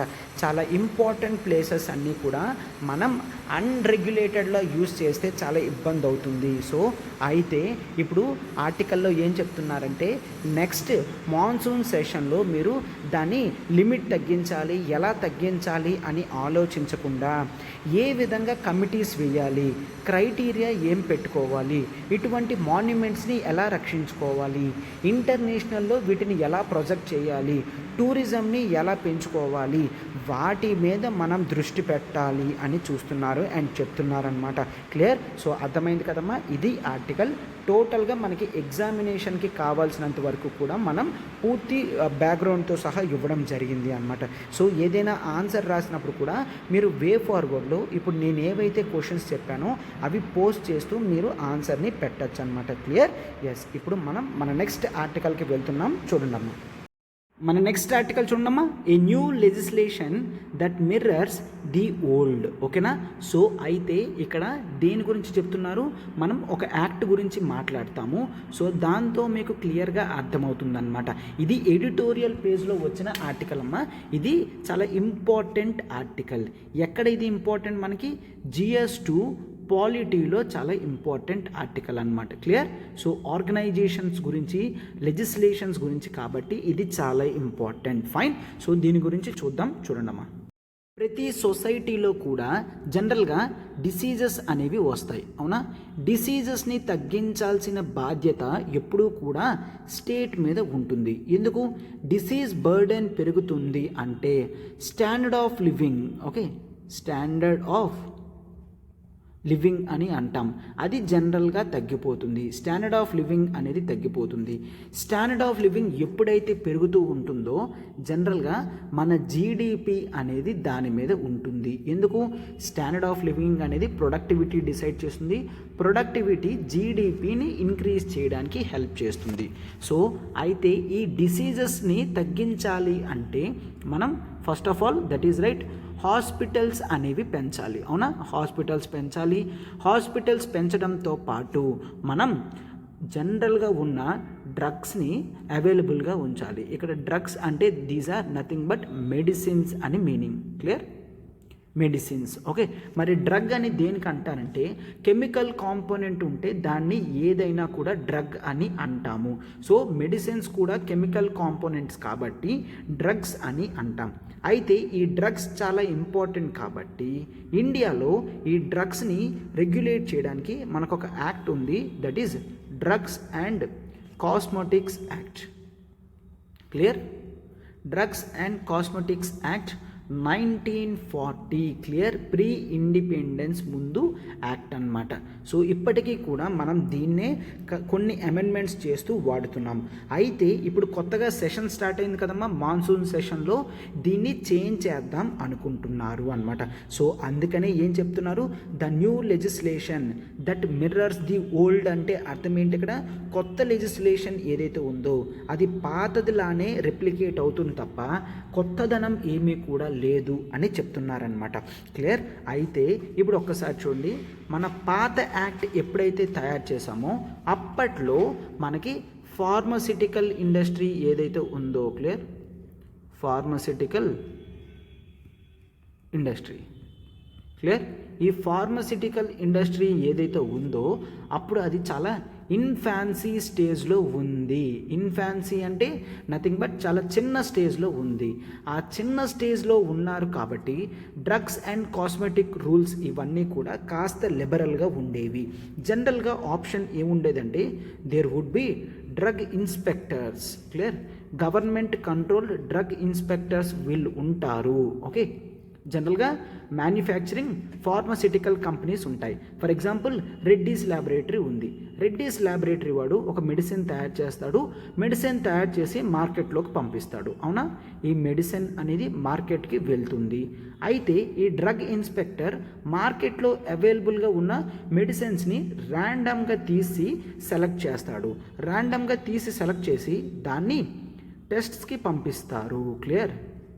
గవర్నమెంట్ ఏదైతే స్టాండర్డ్స్ మెయింటైన్ చెయ్యాలి అని చెప్తుందో ఒకవేళ అది ఫెయిల్ అయ్యింది అనుకోండి, అప్పుడు ఈ మ్యానుఫ్యాక్చరర్ని జైల్లో పెట్టడం అనేది జరుగుతుంది. క్లియర్? ఈ మ్యానుఫ్యాక్చరర్ని జైల్లో పెట్టడం జరుగుతుందన్నమాట. సో అందుకనే దీన్ని జనరల్గా ఏమంటారు? ఇట్లాంటివి ఎప్పుడు జరుగుతాయి? ఓకే, పొరపాటున ఒకవేళ మ్యానుఫ్యాక్చరింగ్ డ్రగ్ దొరికితే అప్పుడు, అదే దొరకకపోతే ఇక్కడ మనకి రాంగ్ ఆర్ ఫాల్టీ ప్రొడక్ట్స్ అనేవి మార్కెట్లోకి వెళ్తున్నాయి కదా. అంటే ఒక అడల్టెడ్ ప్రోడక్ట్, అడల్టెడ్ అంటే చేంజ్డ్ అన్నమాట. ఓకే, ఒక క్వాలిటీ లేని మెడిసిన్ని ఎటువంటి చెకింగ్స్ కానీ గవర్నమెంట్ చెప్పిన రెగ్యులేషన్స్ని ఫాలో అవ్వని మెడిసిన్ ఏదైతే ఉందో అది మార్కెట్లో కంటిన్యూస్గా అవైలబుల్గా తిరుగుతుంది అన్లెస్ ఈ డ్రగ్ ఇన్స్పెక్టర్ పొరపాటున వచ్చి చెక్ చేస్తే కానీ. అవునా? సో దిస్ ఈజ్ రాంగ్ అని చూస్తాము. Clear? So this is wrong అని చూస్తాం. అందుకనే ఇప్పుడు ఇటువంటి సిస్టమ్ అనేది మార్చాలి అని చూస్తామన్నమాట. క్లియర్? వన్ పాయింట్ అని చెప్తాం. అయితే జనరల్గా దేర్ వుడ్ బి జిఎంపీస్ అని అంటాం. జిఎంపీస్ అంటే nothing but good manufacturing practices. ఈ ఫార్మసిటికల్ యూనిట్స్ అందరూ కూడా ఈ గుడ్ మ్యానుఫ్యాక్చరింగ్ ప్రాక్టీసెస్ని ఫాలో అవ్వాలి. ఇండస్ట్రీస్లో వాళ్ళు ప్రాఫిట్ మోటివ్ గురించి చేసినా కూడా ఈ గుడ్ మ్యానుఫ్యాక్చరింగ్ ప్రాక్టీసెస్ అనేవి ఖచ్చితంగా చేయాలి. లేదంటే అన్చెక్డ్ ప్రొడక్ట్స్ అనేవి మార్కెట్లో అవైలబుల్ అయితే ప్రజల యొక్క హెల్త్ అనేది చేంజ్ అవుతుంది అన్నమాట. క్లియర్? అయితే గవర్నమెంట్ ఎస్ అఫ్ కోర్స్ 1988లో ఈ రూల్స్ని తీసుకొచ్చింది. బట్ ఈ రూల్స్ ఎవరు తీసుకొచ్చారు? గవర్నమెంట్ తీసుకొచ్చింది. రేదర్ పార్లమెంట్ అని చెప్తున్నారు ఆథర్ ఇక్కడ. అంటే ఆథర్ ఉద్దేశం ఏంటి అంటే పార్లమెంట్లో బిల్ అనేది పెడితే అపోజిషన్ వాళ్ళు కూడా చర్చ చేస్తారు కాబట్టి లూప్ హోల్స్ ఎక్కడున్నా వాళ్ళు కవర్ చేస్తారు. పార్లమెంట్ మెయిన్ దేనికమ్మా మనం అంత రెస్పెక్ట్ ఇస్తాం, పార్లమెంట్లో అపోజిషన్ కూడా ఉంటుంది. క్లియర్? పార్లమెంట్లో అపోజిషన్ కూడా ఉంటుంది. అపోజిషన్ ఎప్పుడైతే ఉంటుందో మన యాక్టివిటీస్ని అది చెక్ చేస్తుంది. అపోజిషన్ లేకపోతే అది చెక్ చేయదు. క్లియర్? సో అందుకనే గవర్నమెంట్ చేసే రెగ్యులేషన్స్ కన్నా పార్లమెంట్లోంచి వచ్చే యాక్ట్స్ అనేవి పర్ఫెక్ట్గా ఉంటాయి. క్లియర్? సో 1988లో గవర్నమెంట్ ఇటువంటి జిఎంపి రూల్స్ అనేవి తీసుకొచ్చింది. సో ఈ రెగ్యులేటరీ స్ట్రాటజీ అంతా కూడా కాస్త ఫోకస్డ్గా ఉన్నప్పటికీ కూడా లూప్ హోల్స్ అనేవి ఉంటున్నాయి.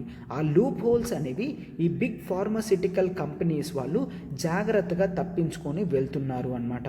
అండ్ మీరు అమెరికన్ లాస్ చూస్తే అమెరికన్ లాస్ చాలా స్ట్రిక్ట్గా ఉంటారు. డ్రగ్ ఇన్స్పెక్టర్స్కి మోర్ పవర్స్ అనేవి ఉంటాయి. క్లియర్? అంటే యుఎస్ఏలో చూస్తే అక్కడ కూడా డ్రగ్ ఇన్స్పెక్టర్స్ ఉంటారు. బట్ ఆ డ్రగ్ ఇన్స్పెక్టర్స్ ఎప్పుడైతే ఫాల్ట్ కనుక్కుంటారో క్లియర్ వాళ్ళు వెంటనే ఎవరైతే రాంగ్ చేస్తున్నారో వాళ్ళ మీద పెనాల్టీ అనేది వేయగలరు. క్లియర్? బట్ అయితే ఇండియాలో మాత్రం ఈ డ్రగ్ ఇన్స్పెక్టర్స్కి ఆ పవర్ అనేది లేదు.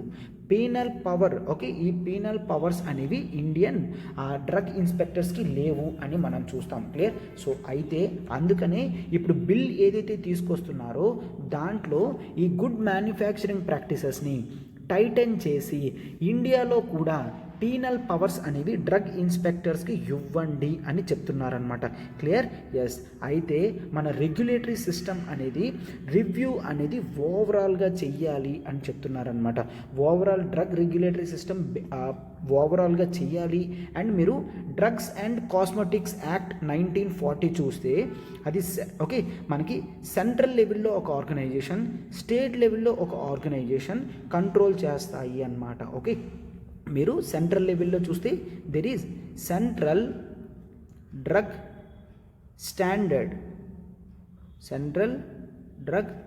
Standard control organisation. క్లియర్?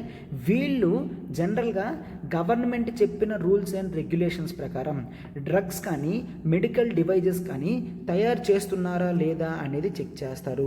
సెంట్రల్లో దీన్ని CDSCO central drug standards control organisation అని చూస్తాం. అయితే సేమ్ అటువంటిది స్టేట్లో కూడా ఉంటుంది. ఏంటది? That is state drug controllers. Clear? So ఈ స్టేట్ డ్రగ్ కంట్రోలర్స్ ఎవరైతే ఉంటారో వాళ్ళు ఈ డ్రగ్ మ్యానుఫ్యాక్చరింగ్ కంపెనీస్ యొక్క లైసెన్సెస్ చెక్ చేయడం కానీ వాళ్ళ మీద ఒకవేళ రాంగ్స్ ఉంటే ఎన్ఫోర్స్మెంట్ యాక్షన్స్ తీసుకునే కెపాసిటీ కానీ శాంపిల్స్ చెక్ చేయడం కానీ స్టాండర్డ్స్ చెక్ చేయడం కానీ అన్నీ కూడా స్టేట్ డ్రగ్ కంట్రోలర్స్ చేస్తారు. అంటే పూర్తి పవర్స్ అనేవి సెంట్రల్ డ్రగ్ స్టాండర్డ్స్ కంట్రోల్ ఆర్గనైజేషన్కే ఇవ్వడం జరిగింది.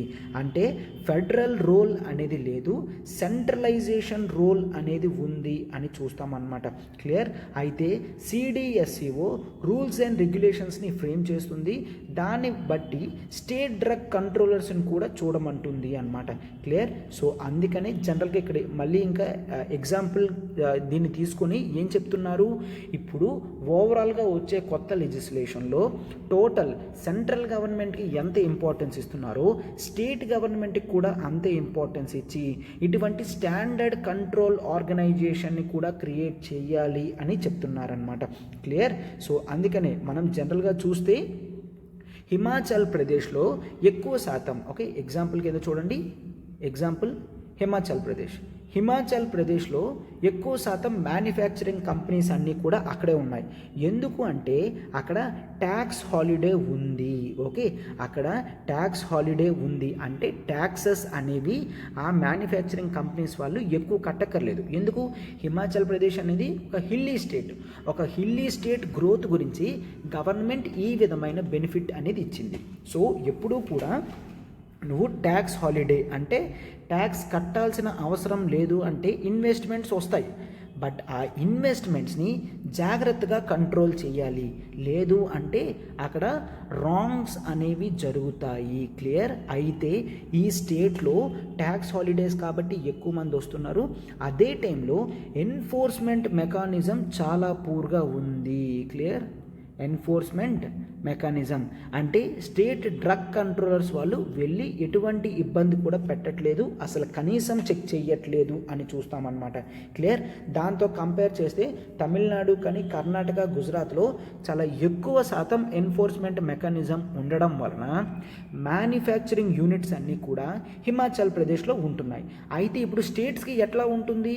అయితే వాళ్ళు కూడా ట్యాక్స్ హాలిడేస్ ఇచ్చి ఎన్ఫోర్స్మెంట్ మెకానిజం పూర్గా చేస్తే ప్రజలకి లాసెస్ వచ్చేటట్టు, ప్రజలకి డిసీజెస్ వచ్చేటట్టు డ్రగ్స్ ఉంటాయి. ఓకే, లేదు వాళ్ళు స్ట్రిక్ట్గా ఉన్నారు అంటే మ్యానుఫ్యాక్చరింగ్ యూనిట్స్ రావట్లేదు, అవునా? సో అందుకని ఈ ఫెడరల్ ప్రాబ్లం ఏదైతే ఉందో దాన్ని ఈ కొత్త లెజిస్లేషన్లో సాల్వ్ చేయాలి అని చెప్తున్నారనమాట. అండ్ ఈ రెగ్యులేషన్స్ అన్నిటినీ కూడా డెమోక్రటైజ్ చేయమంటున్నారు. డెమోక్రటైజ్ చేయడం అంటే ఏంటో చూడండమ్మా.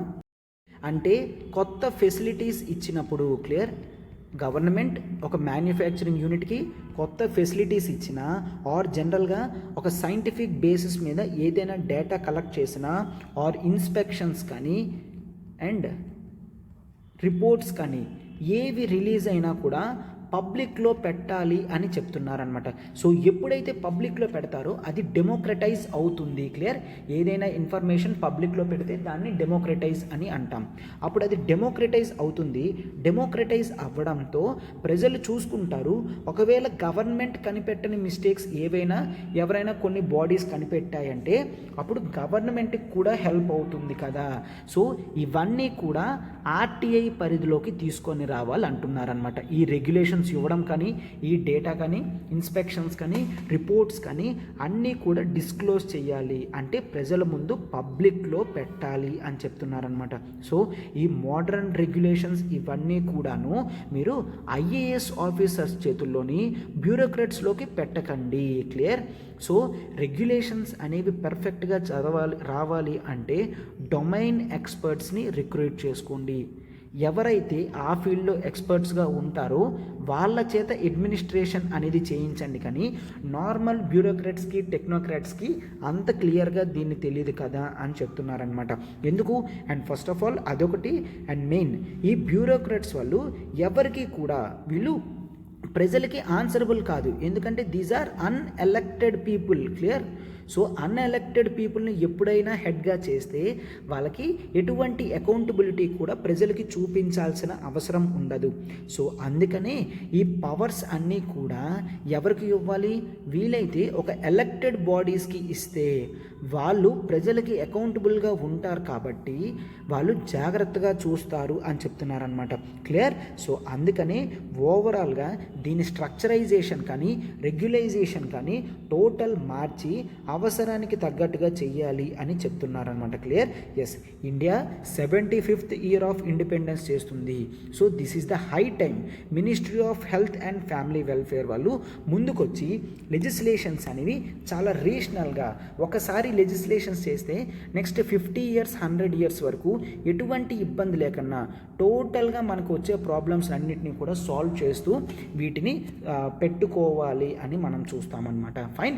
సో ఈ విధంగా ఆర్టికల్ అనేది చెప్పడం జరిగిందమ్మా. సో చూసారు కదా, ఆర్టికల్ అంతా కూడా నీట్గా డీటెయిల్డ్గా మనం ఎక్స్ప్లెనేషన్ అనేది ఇవ్వడం జరిగింది. ఒక్కసారి చూడమ్మా, మనకి ఎల్టీఎక్స్ క్లాసెస్ నుంచి బ్లాక్ బస్టర్ ఆఫర్ అనేది రావడం జరిగింది. Any subject 5000. Clear? Any subject 5000 మనం పెట్టడం జరిగింది. హిస్టరీ రికార్డెడ్ క్లాసెస్ కేవలం 5000 and polity 5000, economy 5000, geography 5000, ethics 5000 and SI 5000. Clear? So అయితే ఇంపార్టెంట్ టాపిక్స్ అన్నీ కూడా మనకి క్లియర్గా ప్రతి టాపిక్లో కూడా కవర్ అవుతాయమ్మా. ఓకేనా? సో ఒకసారి పాలిటీ ఆన్లైన్లో కూడా డీల్ చేసేది నేనే. సో క్లాసెస్ అన్నీ కూడా మనం ఎలా ఉంటాయో మీకు తెలుసు. కేవలం 5000 రూపీస్కి ఇండివిజువల్ సబ్జెక్ట్స్ అనేది తీసుకోవడం జరిగింది. అండ్ మీరు ఎథిక్స్ కానీ ఎస్ఐ కానీ మోస్ట్ ఇంపార్టెంట్ కోర్ పార్ట్స్ అని మీకు తెలుసు, అవి 10,000 కోర్సెస్ 5000 రూపీస్కి తీసుకోవడం జరిగింది. ఓకేనా? మనకిది లైఫ్ టైం వ్యాలిడిటీ వస్తుందమ్మా. లైఫ్ టైం వ్యాలిడిటీ వస్తుంది. అండ్ చూడండి, వ్యాలిడిటీ టిల్ July 25th వరకు మాత్రమే. And you can call 7893899553. Pratyusha మ్యామ్కి కాల్ చేసి వెంటనే సబ్స్క్రిప్షన్ మీరు తీసుకోవచ్చమ్మా. This is the high time. ఎందుకు? ఇంకా కేవలం 4 days మాత్రమే ఉంది. ఓకేనా? కేవలం 4 days మాత్రమే ఉంది. సో లాస్ట్ 4 days కాబట్టి మీరు ఇమ్మీడియట్గా జాయిన్ అవ్వండి అమ్మా. మన నెక్స్ట్ ఆర్టికల్ చూడమ్మా, Alva files papers for vice president election. Okay, so అయితే ఈ ఆర్టికల్ వైస్ ప్రెసిడెంట్ గురించి మాట్లాడుతుంది కదమ్మా. వైస్ ప్రెసిడెన్షియల్ ఎలక్షన్స్ అవుతున్నాయి కాబట్టి ఇక్కడ ఎవరు నామినేట్ చేశారు? ఆల్వా. ఫ్రమ్ అపోజిషన్ పార్టీస్ అందరూ కూడా మార్గరెట్ ఆల్వా గారిని అపోజిషన్ క్యాండిడేట్గా పెట్టడం జరిగింది. ఓకేనా, సో అయితే మనకిది ఎక్కడ ఇంపార్టెంట్? GS2 పాలిటీలో ఇంపార్టెంట్ ఆర్టికల్. ఫైన్. సో ఒకసారి ప్రెసిడెంట్ వైస్ ప్రెసిడెంట్ ఇద్దరివి కూడా కంపారిజన్ చేస్తూ చూద్దాం. ఓకేనా, ఎస్. సో ఇంకెందుకమ్మా లేట్, ఆర్టికల్ చూడండి, నీట్గా జాగ్రత్తగా చూద్దాం. ఫస్ట్లీ వైస్ ప్రెసిడెంట్ అంటే చూడండి అమ్మా, పేర్లో ఉంది వైస్ ప్రెసిడెంట్ అని. ఓకేనా, అంటే ప్రెసిడెంట్ తర్వాత, క్లియర్, ప్రెసిడెంట్ తర్వాత అని చూస్తాం. అండ్ ఎస్, అండ్ ప్రిఫరెన్స్లో కూడా అఫీషియల్ వారెంట్ ప్రెసిడెన్స్లో కూడా నెంబర్ 1లో ప్రెసిడెంట్ ఉంటే second president vice president hold చేస్తారు. క్లియర్. సో అయితే ఈ వైస్ ప్రెసిడెంట్ పొజిషన్ ఏదైతే ఉందో మనం అమెరికన్ కాన్స్టిట్యూషన్ నుంచి ఇన్స్పిరేషన్ తీసుకొని పెట్టుకోవడం జరిగింది. American constitution. అండ్ ఈ రోజుకి కూడా మెథడ్ ఆఫ్ సెలక్షన్ కానీ method of election and works అవన్నీ కూడాను అమెరికన్ కాన్స్టిట్యూషన్లో రిప్రజెంట్ చేసినట్టు అమెరికన్ వైస్ ప్రెసిడెంట్ యాక్ట్స్ ఇవన్నీ కూడా ఇండియన్ ప్రెసిడెంట్స్కి ఉంటాయి. సో వైస్ ప్రెసిడెంట్ పోస్ట్లో మనకి ఇన్ఫ్లుయెన్స్ ఏంటమ్మా? It is America. క్లియర్. ఎందుకంటే ప్రెసిడెన్షియల్ ఫార్మ్ ఆఫ్ ఎలక్షన్స్ అనేవి అమెరికా ఫాలో అవుతుంది, రైట్. సో అందుకనే మనం చూస్తాము. ఫైన్. అయితే ఇక్కడ ఏంటి, ఇతను ఎప్పుడూ కూడా సెకండ్ పొజిషన్లో ఉంటారంటే ఇంపార్టెంట్ యాక్టివిటీస్ అనేవి చేస్తారు. అవునా? సో అయితే ఫస్ట్ ఆఫ్ ఆల్ ఇప్పుడు ఎలక్షన్స్ అనేవి వచ్చింది కాబట్టి ఇతని మెథడ్ ఆఫ్ ఎలక్షన్స్, ఇతను ఏ విధంగా ఎలక్ట్ అవుతాడు అనేది మనం తెలుసుకుందాం. క్లియర్. ఇతని ఎలక్షన్ ప్రాసెస్లో మనం ఒక సపరేట్ మెథడ్ ఫాలో అవుతాము. దాన్ని ఏమంటామంటే system of proportional representation.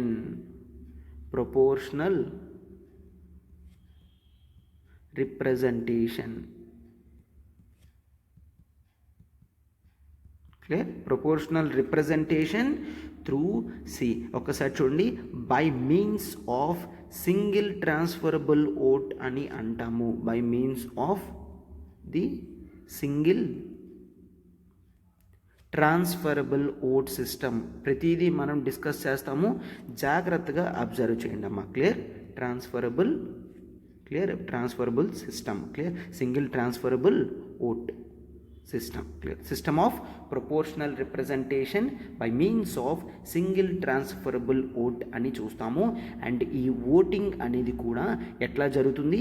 Secret ballot మెథడ్లోనే జరుగుతుంది. అంటే ఎవరికి చూపించరు, ఓటు హక్కు వినియోగించుకున్న తర్వాత అది ఆ బాక్స్లో పడేస్తారు. ఓకేనా?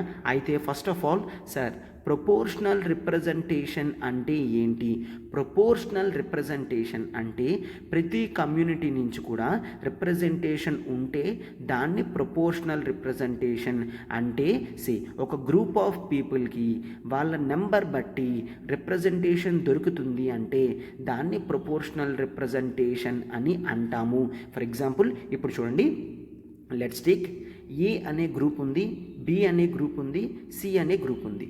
ఏ టోటల్ పాపులేషన్ 20% అనుకోండి, బి టోటల్ పాపులేషన్ 15% అనుకోండి, సి టోటల్ పాపులేషన్ 30% అనుకోండి.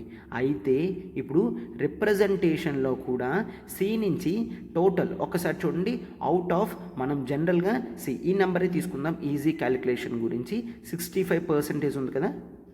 సో అంతే పర్సంటేజ్లో ఏ నుంచి 20% సీట్స్ ఆఫ్ ఈ 65 సీట్స్ ఇవ్వడం జరుగుతుంది. క్లియర్. అండ్ 15% ఆఫ్ ఈ 65 సీట్స్లో ఇవ్వడం జరుగుతుంది. అండ్ 30% ఆఫ్ ఈ 65 సీట్స్లో వస్తున్నాయి. అంటే వాళ్ళ రిప్రజెంటేషన్ ఎంత పర్సంటేజ్ ఉంటే హౌస్లో కూడా అన్ని సీట్లు వాళ్ళకి ఇవ్వడం జరుగుతుంది. క్లియర్. దాన్నే ప్రొపోర్షనల్ రిప్రజెంటేషన్ అని అంటాము. సార్ అయితే వైస్ ప్రెసిడెంట్ ఎలక్షన్స్లో ప్రజలందరూ ఓటు వేస్తారా? నో. వైస్ ప్రెసిడెన్షియల్ ఎలక్షన్లో డైరెక్ట్ ఎలక్షన్స్ అనేవి ఉండవు. అంటే ఏంటి?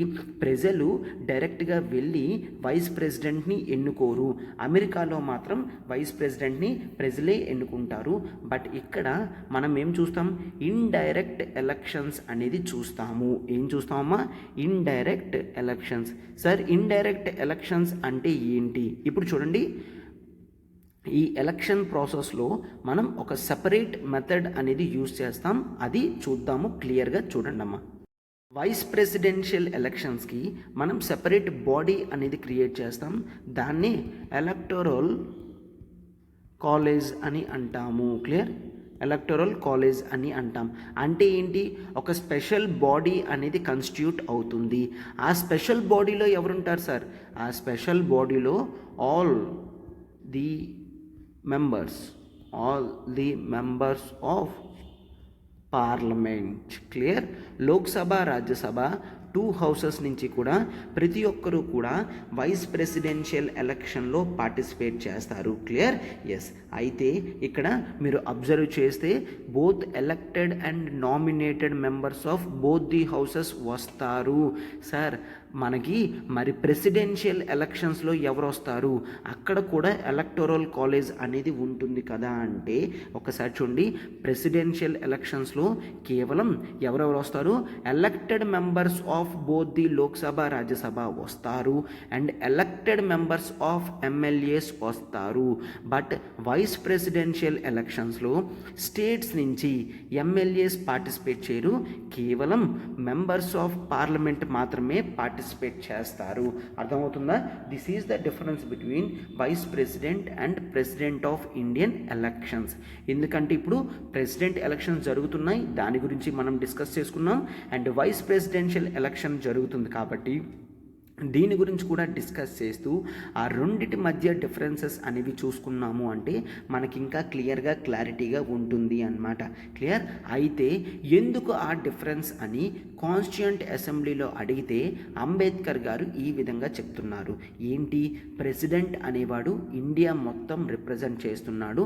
అతనికి సెకండ్ పొజిషన్లోనే వైస్ ప్రెసిడెంట్ని పెట్టడం జరిగింది కాబట్టి అతనికి స్టేట్స్ నుంచి రిప్రజెంటేషన్ అవసరం లేదు. ఓకేనా? అయితే వైస్ ప్రెసిడెంట్ ఏం చేస్తాడమ్మా? వైస్ ప్రెసిడెంట్ రాజ్యసభకి చైర్మన్ కింద ప్రవర్తిస్తాడు. Clear? Rajya Sabha vice president acts as chairman of Rajya Sabha. దీన్నే ఏమంటాము? ఎక్స్ అఫీషియో పొజిషన్ అని అంటాము. సార్ ఏమంటాము? Ex officio. Sir ex officio అంటే ఏంటి? ఓకే చూడండి, వైస్ ప్రెసిడెంట్ అయినందువలన ఎవ్వరు వైస్ ప్రెసిడెంట్ అయినా వాళ్ళు చైర్మన్ ఆఫ్ రాజ్యసభ అవుతారు. అలా ఆటోమేటిక్గా అవ్వడాన్ని ఎక్స్ అఫీషియో అని అంటాము. క్లియర్? సో అయితే అంబేద్కర్ గారు ఇదే చెప్తున్నారు. ఇతను జనరల్గా రాజ్యసభలో చైర్మన్ కింద ఉంటారు. కేవలం కొన్ని సమయాల్లో మాత్రమే ప్రెసిడెంట్ లేని టైంలో వైస్ ప్రెసిడెంట్లా యాక్ట్ చేస్తాడు తప్ప మిగిలినవన్నీ ప్రెసిడెంట్ వర్క్స్ అన్నీ ప్రెసిడెంట్ చేస్తాడు. కాబట్టి ఓకే ఇతని ఎలక్షన్స్లో స్టేట్స్ నుంచి ఎమ్మెల్యేస్ అవసరం లేదు అని చెప్పడం జరిగింది. ఓకేనా? అయితే సార్ ఇండైరెక్ట్ ఎలక్షన్స్ అన్నారు కదా, దాని మీనింగ్ ఇదేనా? ఎస్. ఇండైరెక్ట్ ఎలక్షన్స్ అంటే మన చేత ఎన్నుకోబడ్డ ఎంపీస్, ఓకే, అండ్ వీళ్ళందరూ కలిపి వైస్ ప్రెసిడెంట్ని ఎన్నుకుంటారు. క్లియర్? సో అందుకని all the members of MPs, Lok Sabha Rajya Sabha members అందరూ కూడా వైస్ ప్రెసిడెంట్కి ఓట్లు అనేవి వేస్తారు అన్నమాట. క్లియర్? సో అయితే సార్ ప్రొపోర్షనల్ రిప్రజెంటేషన్ అంటే నీట్గా ఎక్స్ప్లెయిన్ చేశారు. అయితే సింగిల్ ట్రాన్స్ఫరబుల్ ఓట్ సిస్టమ్ అంటే ఏంటో చెప్పండి. ఎస్ చెప్తాను, బట్ అంతకుముందు ఒక్కసారి చూడండి. మన జనరల్ ఎలక్షన్స్లో మనం first past the post system, first past the post system అని యూజ్ చేస్తాం. First past the post system అంటే ఇప్పుడు యూజ్ చేసేది ఎవరికైతే 18 ఇయర్స్ దాటి ఎలక్షన్ దాంట్లో ఎలక్టోరల్ రోల్లో వాళ్ళ నేమ్ ఉంటుందో వాళ్ళు ఎలక్షన్స్ టైంలో ఓటు హక్కు అనేది వినియోగించగలరు. క్లియర్? ఎలక్షన్స్ టైంలో ఓటు హక్కు వినియోగించుకోగలరు. అయితే జనరల్గా వెళ్తారు, ఓటేస్తారు, వచ్చేస్తారు. అవునా? ఎస్. అయితే మీరు ఇక్కడ చూడాల్సింది రెండింటినీ కూడా కండక్ట్ చేసేది election commission of India. Okay, vice presidential election ఎవరు కండక్ట్ చేస్తారమ్మా? Election commission of India. ప్రెసిడెంట్కి yes election commission of India. ఇక్కడ ఫస్ట్ పాస్ట్ ది పోస్ట్ సిస్టంలో ఎమ్మెల్యేస్కి కండక్ట్ చేసేది yes election commission of India. Clarity ఉంది కదా? అయితే ఈ ఫస్ట్ పాస్ట్ పోస్ట్ సిస్టంలో ఏం చేస్తాం, మనం వెళ్తాం. ఫర్ ఎగ్జాంపుల్ ఇప్పుడు తెలంగాణ అనుకోండి, టీఆర్ఎస్ ఉన్నది, బీజేపీ ఉంది, కాంగ్రెస్ ఉంది, మిగిలిన పార్టీస్ ఉన్నాయి. వెళ్తాము, మనకు నచ్చిన పార్టీకి ఓటు వేస్తాము, వచ్చేస్తాం, అంతే. ఓకేనా? అయితే బట్ ఇక్కడ స్పెషల్ మెథడ్ ఎందుకు, ఒక ఎలక్టోరల్ కాలేజ్ అనేది ఎస్టాబ్లిష్ చేయడం జరిగింది కాబట్టి ఆ ప్రాసెస్ ఎలా ఉంటుందో మీకు తెలియాలి. అంటే సింగిల్ ట్రాన్స్ఫరబుల్ ఓట్ సిస్టమ్ అంటే ఏంటో మీకు తెలియాలి అన్నమాట. ఏమంటామా? Single transferable vote system, single transferable vote system అని అంటాము. అయితే ఇక్కడ ఒక్కసారి చూడండి, నార్మల్ మెథడ్ ఆఫ్ ఎలక్షన్స్కి దీనికి డిఫరెన్స్ అదే ఉంటుంది. ఏంటో మీకు క్లియర్గా అర్థమవుతుంది చూడండి అమ్మా. అయితే మనం ఎలక్షన్స్ వేసినప్పుడు ఎలక్టోరల్ క్యాండిడేట్స్ ఉంటారు కదా, అంటే ఇప్పుడు చూడండి బీజేపీ తరపున ధన్కర్ గారు నిల్చుంటున్నారు. అలానే మిగిలిన పార్టీస్ నుంచి కూడా కొంతమంది నిల్చోవచ్చు. సో అలాగా లెట్స్ టేక్ ఒక 4 మెంబర్స్ నిల్చున్నారు, A B C D. ఓకేనా? అయితే ప్రతి ఎంపీకి కూడా ఏముంటుంది, ఒక ఓటు వాల్యూ అనేది ఉంటుంది. క్లియర్? ప్రతి ఎంపీకి ఓటు వాల్యూ ఉంటుంది. ఆ ఓటు వాల్యూ అనేది అతను ఎంపీకి ఇక్కడ వైస్ ప్రెసిడెన్షియల్ క్యాండిడేట్కి వేయడం జరుగుతుంది. అవునా? వైస్ ప్రెసిడెన్షియల్ క్యాండిడేట్కి వెళ్తాడు. అయితే ఎలక్టోరల్ కాలేజ్లో కోటా అనేది చెప్తారు అన్నమాట. ఆ కోటా దాటి ఎవరైతే ఫస్ట్ వస్తారో వాళ్ళే వైస్ ప్రెసిడెంట్ కింద నిల్చుంటారు. అదే ఇప్పుడు మన జనరల్ ఎలక్షన్స్లో చూడండి అమ్మా, ఫిక్స్డ్ నెంబర్ రావాలని లేదు. ఒక కాన్స్టిట్యుయెన్సీలో 10,000 ఓట్స్ ఉన్నాయి అంటే 100 ఓట్స్ ఒక్కడికే పోలైనా మిగిలిన ఓట్స్ ఎవరు కూడా ఎవరికి పోల్ అవ్వకపోతే అర్థమవుతుందమ్మా, 10,000 మంది ప్రజల్లో కేవలం 100 మంది మాత్రమే ఓటేశారు. అండ్ ఆ 100 మంది ఒక్కడికే ఓటేసినా కూడా వాడొక్కడే అక్కడ ఎమ్మెల్యే కానీ ఎంపీ కానీ అవుతాడు. మనకి ఫస్ట్ పాస్ట్ ది పోస్ట్ సిస్టంలో ఇన్ని నంబర్ రావాలి అని కాన్స్టిట్యూషన్ కానీ ఎవరు కానీ ఎక్కడ మెన్షన్ చేయలేదు. బట్ సింగిల్ ట్రాన్స్ఫరబుల్ ఓట్ సిస్టంలో సర్టెన్ థ్రెష్ హోల్డ్ లిమిట్ అని అంటాము, దాన్నే కోటా అని అంటాము. క్లియర్? ఫర్ ఎగ్జాంపుల్ ఈజీగా చెప్తాను చూడండి. ఇక్కడ నెంబర్ అనేది టోటల్ ఎంపీ ఓట్ వాల్యూ అంతా కూడా 100 అనుకోండి. అయితే కోటా ఎంత చెప్పారు? 51 చెప్పిన, 41 చెప్పిన, 61 చెప్పిన ఆ కోటా అనేది వాళ్ళు డిసైడ్ చేస్తారు. టేక్ కోటా అనేది 51 అనుకోండి. అయితే ఈ 100 ఓట్స్లో ఏకి 30 ఓట్స్ వచ్చాయి. క్లియర్? బికి 25 ఓట్స్ వచ్చాయి, సికి 20 ఓట్స్ రావడం జరిగింది. ఓకే, అయితే టోటల్ 75 ఓట్స్ వెళ్ళిపోయాయి కదా, డీకి 25 ఓట్స్ రావడం జరిగింది. క్లియర్? అయితే ఇప్పుడు వీళ్ళ నలుగురిలో ఎవరికి 51 వచ్చింది? ఎవరికి రాలేదు. రైట్? సో అప్పుడు సింగిల్ ట్రాన్స్ఫరబుల్ ఓట్ సిస్టమ్ అనేది జరుగుతుంది. అంటే ఏంటి? ఇందులో లీస్ట్ ఎవరమ్మా? సి. సో సి ఓట్స్ అన్నీ క్యాన్సిల్ చేస్తారు. అయితే మీరు ఇక్కడ చూడాల్సింది ఈ ఎలక్షన్స్లో ఏమవుతుందంటే మీకు బ్యాలెట్ పేపర్ ఇస్తారు. బ్యాలెట్ పేపర్ ఇచ్చినప్పుడు ఏ బి సి డి నలుగురు పేర్లు ఉంటాయి. For example take Amitabh Bachchan. Clear? Amitabh Bachchan vote వేయడానికి వచ్చాడు, అమీర్ ఖాన్ ఓటు వేయడానికి వచ్చాడు, and let's take some other hero. Okay, so other hero ఎవరో ఒకరు రావడం జరిగింది. Let's take Vijay Sethupathi. Fine. So అయితే ఇక్కడ ప్రతి ఒక్కరూ కూడా ఓటు హక్కుని ఎలా వినియోగించుకోవాలి అంటే వాళ్ళ ప్రిఫరెన్స్ అనేది ఇవ్వాలి. లెట్స్ టేక్ అమితాబ్ తన ఫస్ట్ ప్రిఫరెన్స్ సికి ఇవ్వడం జరిగింది, సెకండ్ ప్రిఫరెన్స్ ఏకి ఇవ్వడం జరిగింది, డీకి థర్డ్ ప్రిఫరెన్స్ ఇవ్వడం జరిగింది, బీకి ఫోర్త్ ప్రిఫరెన్స్ ఇవ్వడం జరిగింది. And Aamir Khan first preference ఏకి, సెకండ్ ప్రిఫరెన్స్ సికి, థర్డ్ ప్రిఫరెన్స్ బీకి, ఫోర్త్ ప్రిఫరెన్స్ డీకి ఇవ్వడం జరిగింది. And Vijay Sethupathi first preference ఎవరికి ఇచ్చాడు? బీకి ఇచ్చాడు, సెకండ్ ప్రిఫరెన్స్ ఏకి, థర్డ్ ప్రిఫరెన్స్ సికి, ఫోర్త్ ప్రిఫరెన్స్ డీకి. అర్థమవుతుందా? ఇలా ప్రిఫరెన్స్ అనేది మెయింటైన్ చేస్తారు proportional representation through single transferable vote సిస్టంలో. అదే మన నార్మల్ ఇప్పుడు జరిగే ఎలక్షన్స్లో మనం ఇలా నెంబర్స్ వేయము, కేవలం ఒకే ఒక వ్యక్తికి ఓటు వేసుకుంటూ వెళ్తాం. అవునా? అయితే ఇక్కడ చూడండి, సి ఓట్స్ క్యాన్సిల్ అవుతాయి. ఎందుకు? సికి తక్కువ పడ్డాయి. అయితే ఇక్కడ అమితాబ్ బచ్చన్ గారు సికి ఒక ఓటు వేయడం జరిగింది. సెకండ్ ప్రిఫరెన్స్ ఎవరికి ఇచ్చారు? ఏకి ఇచ్చారు. అంటే అమితాబ్ బచ్చన్ ఓట్ అనేది ఇప్పుడు అమీర్ ఖాన్ ఏకి ట్రాన్స్ఫర్ అవుతుంది. అర్థమవుతుందా? ఇలా టోటల్ 20 మెంబర్స్ కూడా ఎవరైతే ఫస్ట్ ప్రిఫరెన్స్ కింద సికి వేశారో వాళ్ళ ఓట్స్ అనేవి సెకండ్ ప్రిఫరెన్స్, థర్డ్ ప్రిఫరెన్స్కి వెళ్తుంది. అయితే ఇక్కడ ఏకి ఎన్ని వచ్చాయి? 10 ఓట్స్ వచ్చాయి, బీకి 7 ఓట్స్ వచ్చాయి, అండ్ ఆ తర్వాత డీకి 3 ఓట్స్ వచ్చాయి. సో టోటల్ ఇప్పుడు నెంబర్ చూడండి, 40, 25 + 7 32, 25 + 3 28. అయితే ఏ ఒక్కరికి కూడా మెజారిటీ అనేది రాలేదు అని చూస్తాం. అయితే ఇప్పుడు చూడండి, మళ్ళా డి ఓట్స్ క్యాన్సిల్ చేస్తారు. డి ఓట్స్ క్యాన్సిల్ చేసి ఎవరికైతే కోటా దాటి హయ్యెస్ట్ వస్తాయో, లెట్స్ టేక్ ఆ 28లో +20 అనేవి ఏకి రావడం జరిగింది, బీకి 8 రావడం జరిగింది. సో ఏకి టోటల్ 60 వచ్చాయి, బీకి 40 వచ్చాయి. So single transferable vote system వరకు కూడా ఎవరైతే కోటా దాటుకున్నా ఉంటారో అంతవరకు కూడా తక్కువ ఓట్స్ ఎవరికైతే వస్తాయో వాళ్ళవి ట్రాన్స్ఫర్ అవుతూ ఉంటాయి. దాన్నే సింగిల్ ట్రాన్స్ఫరబుల్ ఓట్ సిస్టమ్ అని అంటాము. అర్థమైంది కదమ్మా? మన ప్రజెంట్ కాంటెక్స్ట్లో యూజ్ చేసేది first past the post system. అంటే నీవు టీఆర్ఎస్ పార్టీ అనుకుంటే టీఆర్ఎస్కి ఓటేసి వచ్చేస్తావు, నువ్వు కాంగ్రెస్ అయితే కాంగ్రెస్కి వేస్తావు, బీజేపీ అయితే బీజేపీ వేసి వస్తావు. బట్ ఇక్కడ ఏం జరుగుతుంది? ఉన్న 3 క్యాండిడేట్స్కి, ఉన్న 4 క్యాండిడేట్స్కి కూడా ఆర్డర్ అనేది పెడతాము. ఓకే, ఆర్డర్ బట్టి ఎవరైతే కోటా దాటకున్న తక్కువ సీట్లలో ఉన్నారో వాళ్ళ క్యాన్సిల్ చేస్తూ మిగిలిన వాళ్ళకి ట్రాన్స్ఫర్ అవుతూ ఉంటాయి. అర్థమవుతుందా?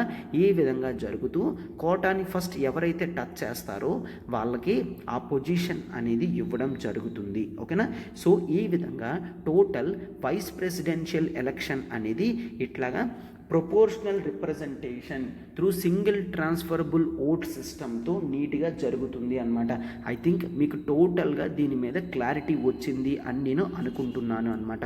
ఓకే, సో అయితే ఇతను గెలిచారు, ఎలక్షన్స్ అయ్యాయి కాబట్టి ఎస్, అండ్ దానికి ముందు అతను పోటీ చేయాలి. అవునా? పోటీ చేయాలి అంటే కొన్ని క్వాలిఫికేషన్స్ ఉండాలి. ఆ క్వాలిఫికేషన్స్ ఏంటో చూడండమ్మా. అయితే ఒక వైస్ ప్రెసిడెంట్ కింద పోటీ చేయాలి అంటే క్వాలిఫికేషన్స్ అనేవి ఉంటాయి. క్వాలిఫికేషన్స్ ప్రకారం జనరల్గా ఏం చూస్తాం? He should be a citizen of India. Vice president కింద మనకి ఫారినర్స్ కాదు కదా, సిటిజన్స్ మాత్రమే పోటీ చేయాలి. అండ్ ఆ తర్వాత అతనికి 35+ ఇయర్స్ అనేది ఉండాలి. అండ్ ఆ తర్వాత he should be A qualified for election as member of Rajya Sabha. Member of Rajya Sabha కావాల్సిన క్వాలిఫికేషన్స్ అన్నీ కూడా మన వైస్ ప్రెసిడెంట్లో కూడా ఉండాలి అని చెప్తున్నారు అన్నమాట. రైట్, ఇట్లా క్వాలిఫికేషన్స్ ఉంటే అప్పుడు వైస్ ప్రెసిడెంట్ కింద అతను నిల్చోవచ్చు. అండ్ వైస్ ప్రెసిడెంట్ కింద నిల్చునే టైంలో అతను గవర్నమెంట్ కింద ఎటువంటి పొజిషన్లో కూడా కూర్చోకూడదు అన్నమాట. క్లియర్? అంటే స్టేట్ కింద లైక్ ఒక ఎలక్షన్ కమిషనర్ కానీ, ఒక యూపీఎస్సీ చైర్మన్ కానీ, ఒక ఐఏఎస్ ఆఫీసర్ కానీ అలాగా గవర్నమెంట్ కింద వర్క్ చేస్తూ ఉండకూడదు. అట్లా అయితేనే మాత్రమే he is qualified to put his nomination.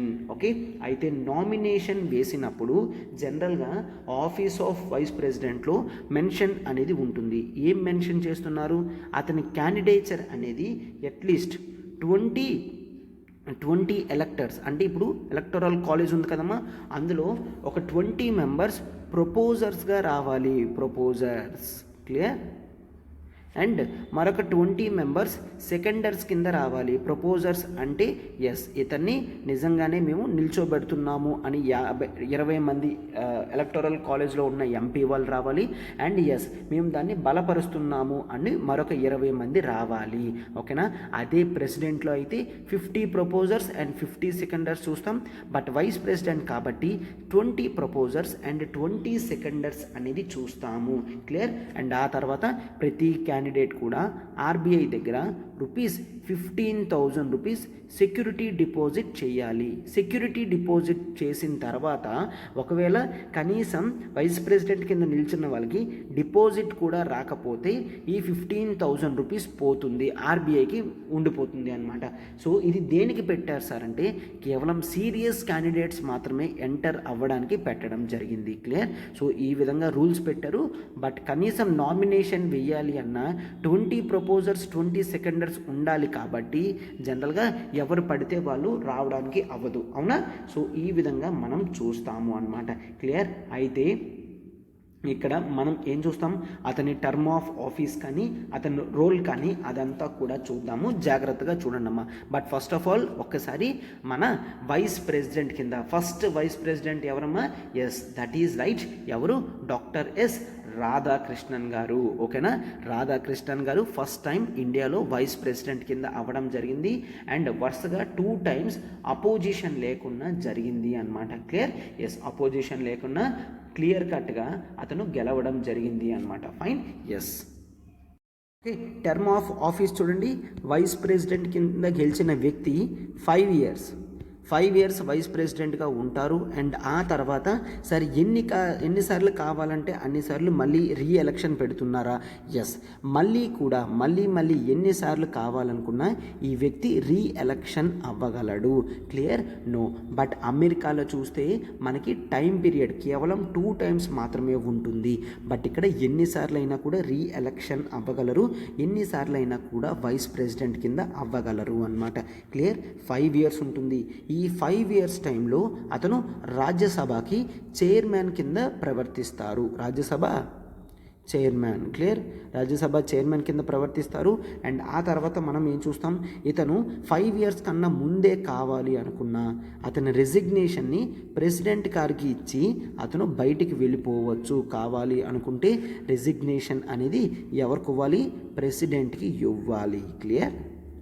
President గారు ఆమోదించిన వెంటనే కూడా వైస్ ప్రెసిడెంట్ పొజిషన్ అనేది అతనికి పోతుంది అన్నమాట. సార్ ఒకవేళ తీయాలి అంటే రిమూవల్ ప్రాసెస్ ఏంటి? అయితే అతని రిమూవల్ ప్రాసెస్ చూడండమ్మా. జనరల్గా ఏం చూస్తాం, అతను వైస్ ప్రెసిడెంట్ గారు చైర్మన్ ఆఫ్ రాజ్యసభ కాబట్టి అతని రిమూవల్ ప్రాసెస్ అనేది ఎక్కడ స్టార్ట్ అవుతుంది? రాజ్యసభలోనే స్టార్ట్ అవుతుంది. క్లియర్? లోక్సభ వాళ్ళు తీసుకొని రాలేరు, కేవలం రాజ్యసభలో మాత్రమే రిజల్యూషన్ తీసుకొని రాగలరు. రాజ్యసభలో ఏ మెజారిటీ రావాలమ్మా? దట్ ఈజ్ అబ్జల్యూట్ మెజారిటీ అని చూస్తాము. అబ్జల్యూట్ మెజారిటీ అంటే ఏంటి సార్? టోటల్ నెంబర్లో మోర్ దాన్ 50% ప్లస్ అని చూస్తాము. అంటే ఏంటి సార్? లెట్స్ టేక్ రాజ్యసభలో 250 members అనుకోండి. 250 membersలో ఇక్కడ అతన్ని రిమూవ్ చేయాలంటే 126 votes అనేవి రావాలి. దాన్నే అబ్జల్యూట్ మెజారిటీ అని అంటాము. సరైతే సింపుల్ మెజారిటీ ఏంటో ఒక్కసారి చెప్పాను సార్. సింపుల్ మెజారిటీ అంటే మనకి ప్రెజెంట్ అండ్ ఓటింగ్ అని చూస్తాం. అంటే ఏంటి? ఇప్పుడు చూడండి, 250 membersలో ప్రతిరోజు కూడా 250 members రావసం లేదు. ఆ రోజు 200 members రావచ్చు. బట్ గెలవాలి అంటే 101 చాలు, అవునా? సో అయితే అలా కాకుండా కాన్స్టిట్యూషన్ ఏంటి క్లియర్గా చెప్పింది, అబ్జల్యూట్ మెజారిటీ అంటే టోటల్ నెంబర్లోనే మోర్ దెన్ హాఫ్ రావాలి. అట్లీస్ట్ 126 seats అనేవి రావాలి. ఈ విధంగా మనం పెడితే దాన్ని అబ్జల్యూట్ మెజారిటీ అని అంటాం. అంటే మనకి ఇక్కడ వైస్ ప్రెసిడెంట్ గారిని రిమూవ్ చేయాలి అంటే రాజ్యసభలో 126 members ఒకవేళ రిజల్యూషన్ పాస్ చేస్తే ఆ తర్వాత ఎక్కడికి వెళ్తుందమ్మా? ఆ తర్వాత లోక్సభకు వెళ్తుంది. క్లియర్? లోక్సభకు వెళ్తుంది. సార్ లోక్సభలో కూడా అబ్జల్యూట్ మెజారిటీ ఉండాలి కదా? నో, లోక్సభలో సింపుల్ మెజారిటీ చాలు. క్లియర్? ఎందుకంటే అతను రాజ్యసభ రిప్రజెంటేషన్ కాబట్టి అక్కడ ఎక్కువ కావాలి. అండ్ లోక్సభలో కూడా పాస్ అవ్వాలి కాబట్టి అక్కడ సింపుల్ మెజారిటీ. అర్థమవుతుందా? అంటే 545 membersలో ఎంతమంది ఆ రోజు ప్రజెంట్ అవుతున్నారు అండ్ ఎంతమంది ఓటు వేస్తున్నారు దాన్ని బట్టి సింపుల్ మెజారిటీ వస్తే చాలు. On the spot vice president ప్రెసిడెంట్ని రిమూవ్ చేసినట్టే. క్లియర్? ఎస్. అయితే సార్ ఇంతవరకు ఎంతమందిని చేశారు? నో, ఇంతవరకు ఒక్క వ్యక్తిని కూడా వైస్ ప్రెసిడెంట్గా ఉన్నప్పుడు మనం రిమూవ్ చేయలేదు అని చూస్తాం. క్లియర్? అండ్ అయితే ఇక్కడ ఒక్కసారి చూడండి సార్, అతన్ని రిమూవ్ చేయాలి అంటే ఏదో ఒక క్రైటీరియా ఉండాలి కదా, అది ఏంటి? ఫర్ ఎగ్జాంపుల్ మనం ప్రెసిడెంట్ చూస్తే కాన్స్టిట్యూషనల్ వైలెన్స్ అని చూస్తాము, అవునా? ఓకే, కాన్స్టిట్యూషనల్ అపోజిషన్ అని చూస్తాం. అయితే ఇక్కడ ఇతన్ని ఎట్లా మెన్షన్ చేస్తారు? క్రైటీరియా అనేది కాన్స్టిట్యూషన్లో మెన్షన్ లేదు. క్లియర్? నో మెన్షన్ ఇన్ కాన్స్టిట్యూషన్లో అతన్ని ఎందుకు అండ్ ఈ రిమూవల్ ప్రాసెస్ స్టార్ట్ చేయడానికి అతనికి ఏంటి కారణం అంటే అది కాన్స్టిట్యూషన్లో మెన్షన్ చేయలేదు. క్లియర్? అర్థమైంది కదమ్మా? ఎస్. సో ఈ విధంగా మనకి వైస్ ప్రెసిడెంట్ గారు ఉంటారు.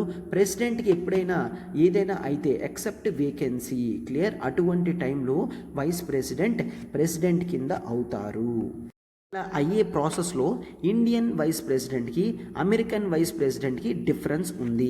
లెట్స్ టేక్ ఇండియన్ ప్రెసిడెంట్ ఇక్కడ అండ్ అమెరికన్ స్టైల్ ఇక్కడ, అమెరికన్ ప్రెసిడెంట్ ఇక్కడ. ఓకే, ఇండియన్ ప్రెసిడెంట్కి జనరల్గా ఏదైనా పొజిషన్ ఏదైనా అయితే, వేకెన్సీ కానీ ఏదైనా అయితే vice president will act as president, అవునా?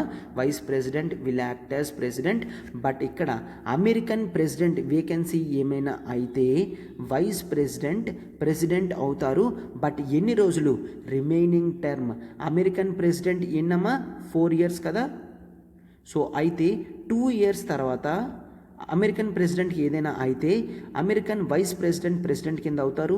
రిమైనింగ్ 2 years ఆ వైస్ ప్రెసిడెంట్ కింద ఉంటారు. సపరేట్ ప్రెసిడెన్షియల్ ఎలక్షన్ అనేది కండక్ట్ చేయరు. బట్ ఇండియాలో మాత్రం ప్రెసిడెంట్ ఎప్పుడైతే వేకెంట్ అవుతుందో vice president will act as president and వెంటనే ఎలక్షన్ చేస్తారు. అదే వేకెన్సీ అయితే, అదే అతనికి హెల్త్ బాగలేదు ఆర్ సడన్ డెత్ అయ్యింది అంటే వైస్ ప్రెసిడెంట్ గారు ప్రెసిడెంట్ కింద ఉంటారు. అండ్ వెంటనే అతను అంటే అతనికి హెల్త్ బాగాలేదు అనుకోండి, ఒక 2-3 months అయిపోయిన తర్వాత మళ్ళీ ప్రెసిడెంట్ అవుతారు. వైస్ ప్రెసిడెంట్ మళ్ళీ తన పొజిషన్ని తీసుకోవడం జరుగుతుంది అన్నమాట. క్లియర్? సో క్లియర్గా ఏం చూస్తాం? అమెరికన్ వైస్ ప్రెసిడెంట్కి ఇండియన్ వైస్ ప్రెసిడెంట్కి వీటిలో డిఫరెన్స్ అనేది ఉంది. అయితే సిమిలారిటీ ఏంటి? ఎస్, మనకి ఇండియాలో అప్పర్ హౌస్ అంటే రాజ్యసభ అంటాము, అమెరికాలో అప్పర్ హౌస్ అంటే సినేట్ అని అంటాము. ఎస్, ఇది సిమిలారిటీ. అమెరికాలో వైస్ ప్రెసిడెంట్ సినేట్లో చైర్మన్ కింద ఉంటారు, సెనేట్లో, అండ్ ఇండియన్ వైస్ ప్రెసిడెంట్ రాజ్యసభలో చైర్మన్ కింద ప్రవర్తిస్తారు. క్లియర్? సో అందుకని ఇద్దరిని కూడా ఇట్లా చూస్తాము అన్నమాట. ఫైన్. ఎస్, ఇండియాలో వైస్ ప్రెసిడెంట్ పొజిషన్ అనేది వేకెంట్ అయినప్పుడు, ప్రెసిడెంట్ పొజిషన్ వేకెంట్ అయింది, వైస్ ప్రెసిడెంట్ కింద యాక్ట్ చేస్తే మ్యాక్సిమం టర్మ్ అనేది 6 months ఉంటుంది. 6 months తర్వాత ఎలక్షన్స్ అనేవి పెట్టి క్లోజ్ చేయాలి.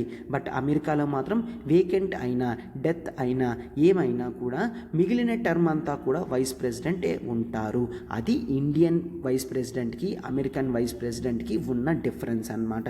క్లియర్? ఎస్. అయితే సార్ వీళ్ళ ఎలక్షన్స్కి ఏమైనా అయితే ఎలక్షన్ డిస్ప్యూట్స్ అన్నీ ఎవరు తీసుకొస్తారు? ఎలక్షన్ డిస్ప్యూట్స్ ఎవరు సాల్వ్ చేస్తారు? ఎస్, మీరు election commission of India elections పెడుతుంది అన్నారు. అయితే ఎలక్షన్ డిస్ప్యూట్స్ ఎవరు సాల్వ్ చేస్తారు?